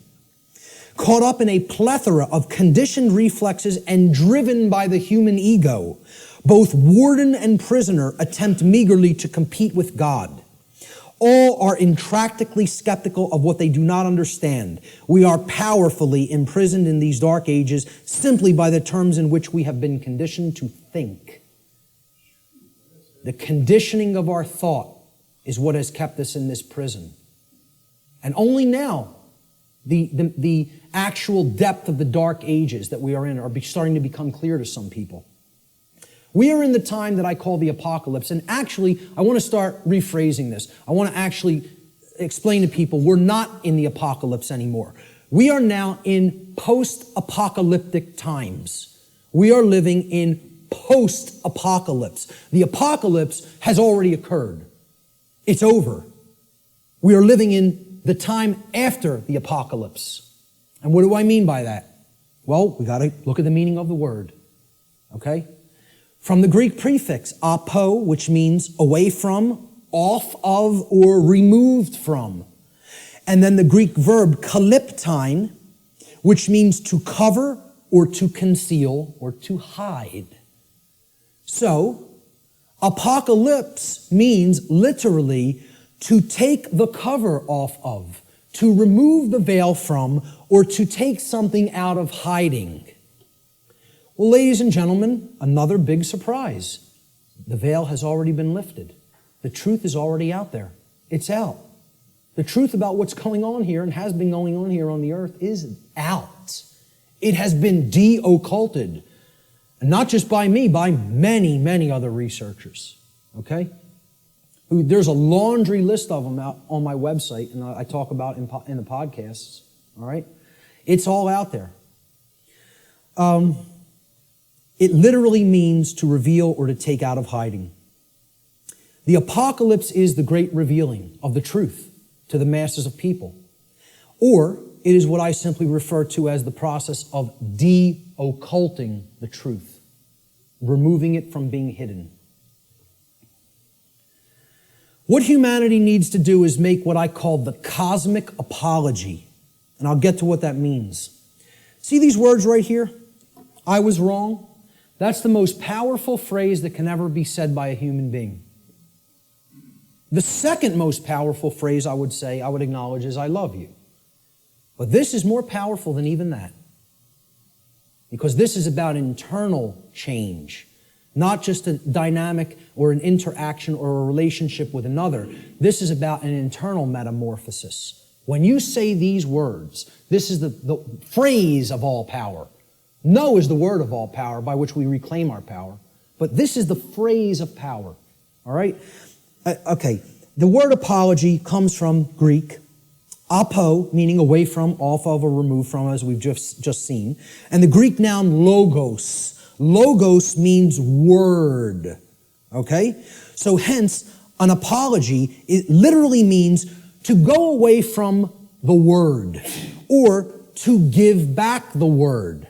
Okay? You are taking it back. So if I make an apology, I said something, I didn't really mean it, or I want to retract it. An apology means, let me take back what I just said. Okay? I'm taking it back. I'm removing the word. All right? I'm going away from the former word or phrase that I just said. That's an apology in the standard colloquial English understanding sense. All right? Let's look at what I call the cosmic apology and where this term really comes from, what it really means. See, the Greek noun logos, which is written there in Greek script, which means word in Greek, it comes from the Greek verb lego. All right? Lego in Greek means to speak or to say. It's where we get the English word lexicon from. All right? The Latin noun legis is related to the Greek verb lego, to say. Again, because who put the laws into manifestation? The Creator did. How did the Creator manifest the physical universe and all the laws? Spoke it into existence.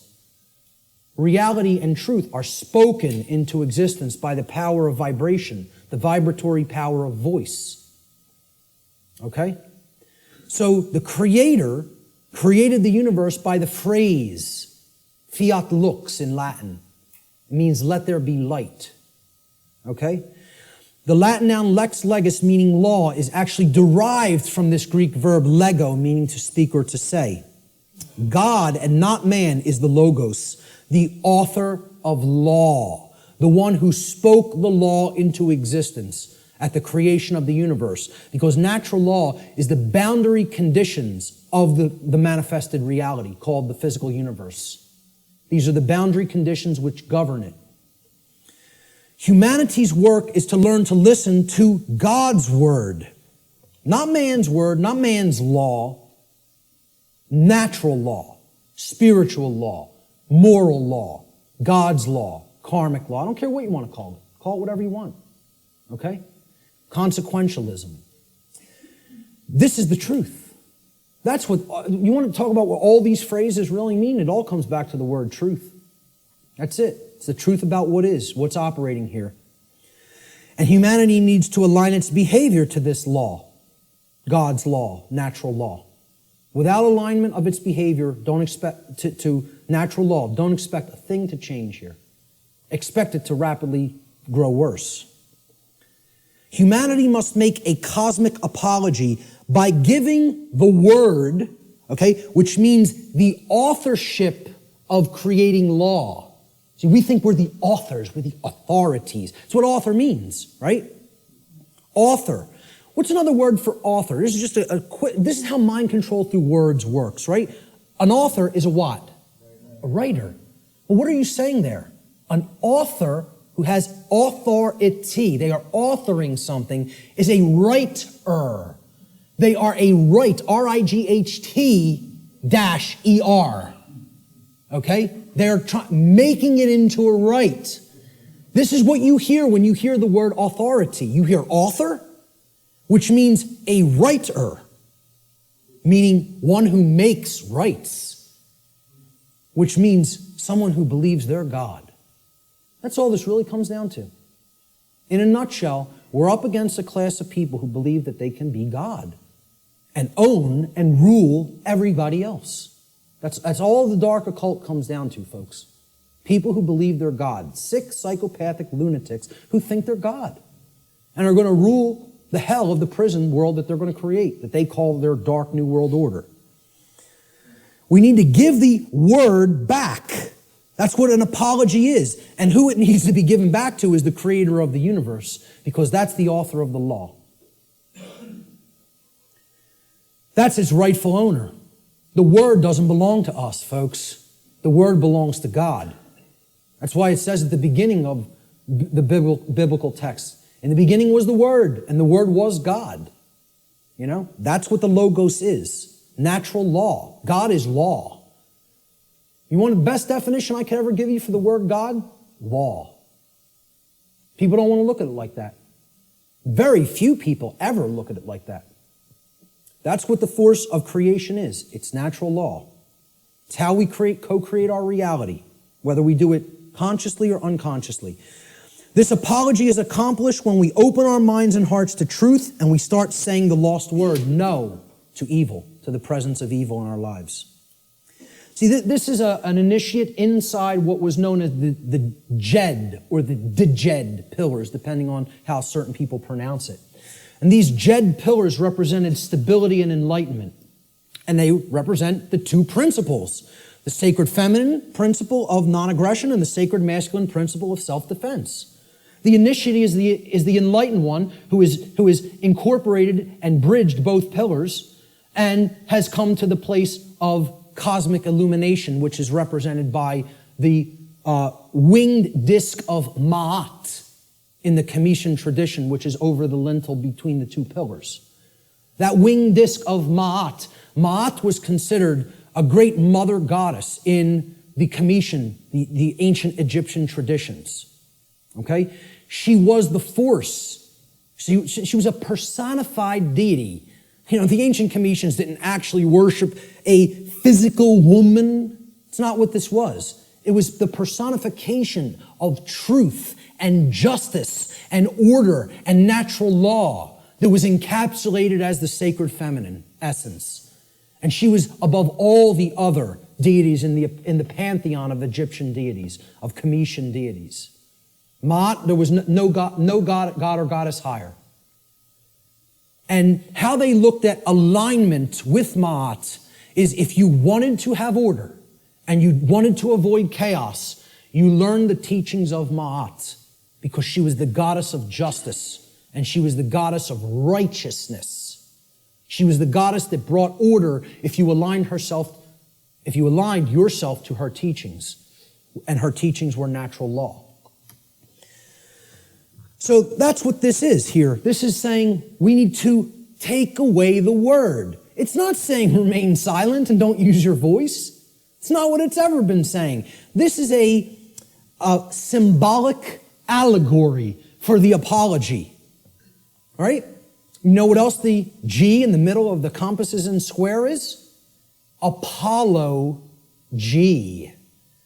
The sun, the light, the generative principle. Okay? We need to make the Apollo G.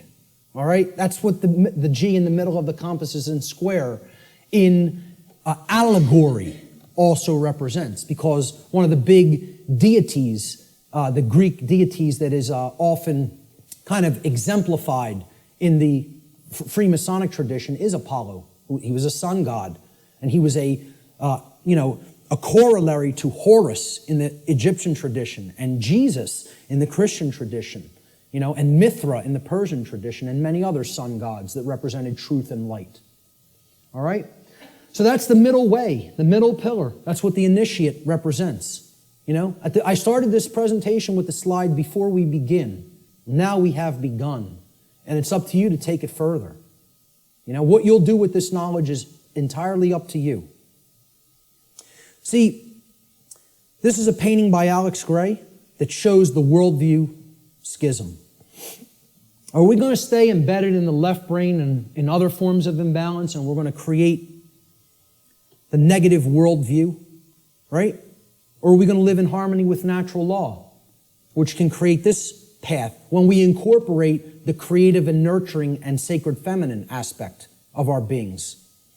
Natural law, living in harmony with it, can only lead to these conditions: freedom, peace, prosperity, the continuation of our species, our actual physical survival, and our evolutionary progress in consciousness. That's what living in harmony with natural law leads to. Conversely, living in opposition to natural law will get us this side of the world tree. It'll bring this world, this hellish world of chaos and destruction. Because living in opposition to natural law can only lead to these states: control, enslavement, war, chaos, evolutionary stagnation, and ultimately the extinction of our species. Which will we choose? That's still up in the air. I can't tell you that. Only each individual can make that decision for themselves, and then that will play out in the aggregate, in the mass consciousness, the numbers. Thomas Jefferson said, "A free people claim their rights as derived from the laws of nature." And this was also embedded in the Declaration of Independence. The laws of nature and of nature's God, and not as the gift of their magistrates. John Locke said, "The natural liberty of man is to be free from any superior power on earth, and not to be under the will or legislative authority of man, but only to have the law of nature for his rule." Former Grand Master of the Order of the Rose Cross, the Rosicrucian tradition, Francis Bacon, said, "Nature, to be commanded, must first be obeyed." If we want the forces of the cosmos on our side, we have to learn and adhere to the principles of natural law. If we do not align our behavior to that, nature will not stand with us. It will continuously stand against us, and it will itself create more strife and suffering in our lives. And we certainly won't command it. We won't command its forces with things like free energy used for any positive purpose. It'll only be used for destructive purposes. The psychologist Alfred Adler said, "There is a law that man should love his neighbor as himself." And he's referring, of course, here to the Golden Rule. "In a few hundred years, it should be as natural to mankind as breathing or the upright gait. But if he does not learn it, he must perish." And you know, folks, I would really hope this is going to take less than a few hundred years. But based on where we're at, I'm not so sure. You know? I think we could do it a lot faster than that if we accept the key that's been shown here today, that, as I said before, has the power to unlock all the locks on all the doors to all the cages. And that's what the knowledge of natural law comprises. Will we make the choice to climb the ladder of consciousness through an act of our own free will, choice, and effort? It's not a simple climb. I mean, it's a difficult climb. It's not overly complicated to learn these concepts, to learn these truths. It involves abandoning many things that we've already been conditioned with that don't serve who we are, okay? But I'm not telling you it's going to be easy, all right? It involves a lot of deep introspective work. But if we do it, we can step out of the prison that we've imposed upon ourselves by balancing the sacred feminine and masculine forces within each one of us. And by recognizing our own inherent sovereignty, and that there is no legitimacy and never has been any legitimacy to slavery and control and the external rulership of human beings as subjects. Okay? That recognition of sovereignty has to go hand in hand with our knowledge of natural law. It's a totally integrated component of it. This was the title slide. This tarot card was on the title slide. When you understand, and I've talked about this in some of my work online, when you understand the deep connection to the tarot tradition and other mystery tradition teachings, specifically its very deep interwoven relationship to the Kabbalistic tradition of the Middle Eastern mystery traditions, all right? You understand that this card right here actually represents the will of creation and what creation itself, what the mind of the universe itself ultimately wants to manifest in physical reality. Not in some other worldly dream world or fantasy realm or spiritual reality that is to come or not come. Right here in the physical domain, which is not separate and distinct from the spiritual domain. They are one and the same. This card is known as the Justice card. Okay? And it's based on the Latin word jus, which means right or law. Okay? That's where we get the English word justice. This card represents balance between the pillars, as you see on the right side of the king, holding the sword of truth in hand, and the scales of truth and justice have been perfectly balanced and are in the other hand. And it represents sovereignty. And it represents alignment with natural law. And most of all, it represents alignment with truth and the manifestation of order. That can only happen when we align our behaviors to the principles of natural law. Only then will we see the manifestation that the universe is itself wishing for us and trying to help us create, which is justice and order. If we let go of the things that are holding us back and break our mental chains of bondage, we can create a world that is based in actual, real freedom. It is possible. I'm not telling you it's not going to be arduous work or a difficult journey, but it can be done. Okay?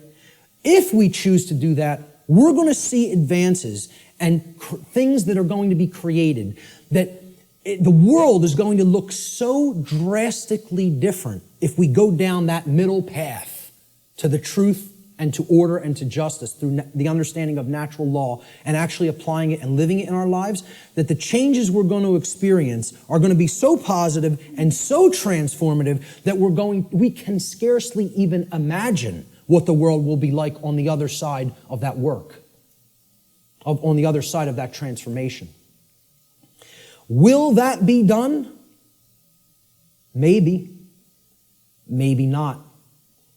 The answer will come from what you see in the reflection of that device right there. That's what will determine it. Nothing else. It's up to each individual. Ladies and gentlemen, thank you so much for your kind attention today.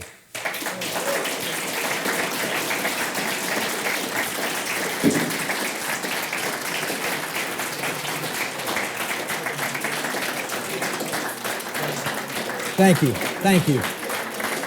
Thank you. I appreciate that. Finally, this right here, Lex Rex, simply means the law is king. The law is king. Lex Rex. That's my final slide. Thanks so much. Let's do some question and answer. How much time do we have, by the way? Did I run way over or did I leave some? Oh my God. Hey, I'm very happy that the venue allowed us to go over by this much. Okay? And that they didn't just come in and say, you got to get out of here. So I really did want to leave time for questions, but I think it would be, I don't know if it would be really just, intrusive and ignorant at this point to just stay even beyond this time. So maybe we should start packing it up. All right? I apologize for going so far over. I think the information speaks for itself and is worth it, and I hope I was clarified on that. Listen, I'll tell you what. Anybody has specific questions, since there's no time for questions, let me just get this across, okay? Since there's no time for questions, I'll make a personal effort, and I rarely tell people I will respond to email questions.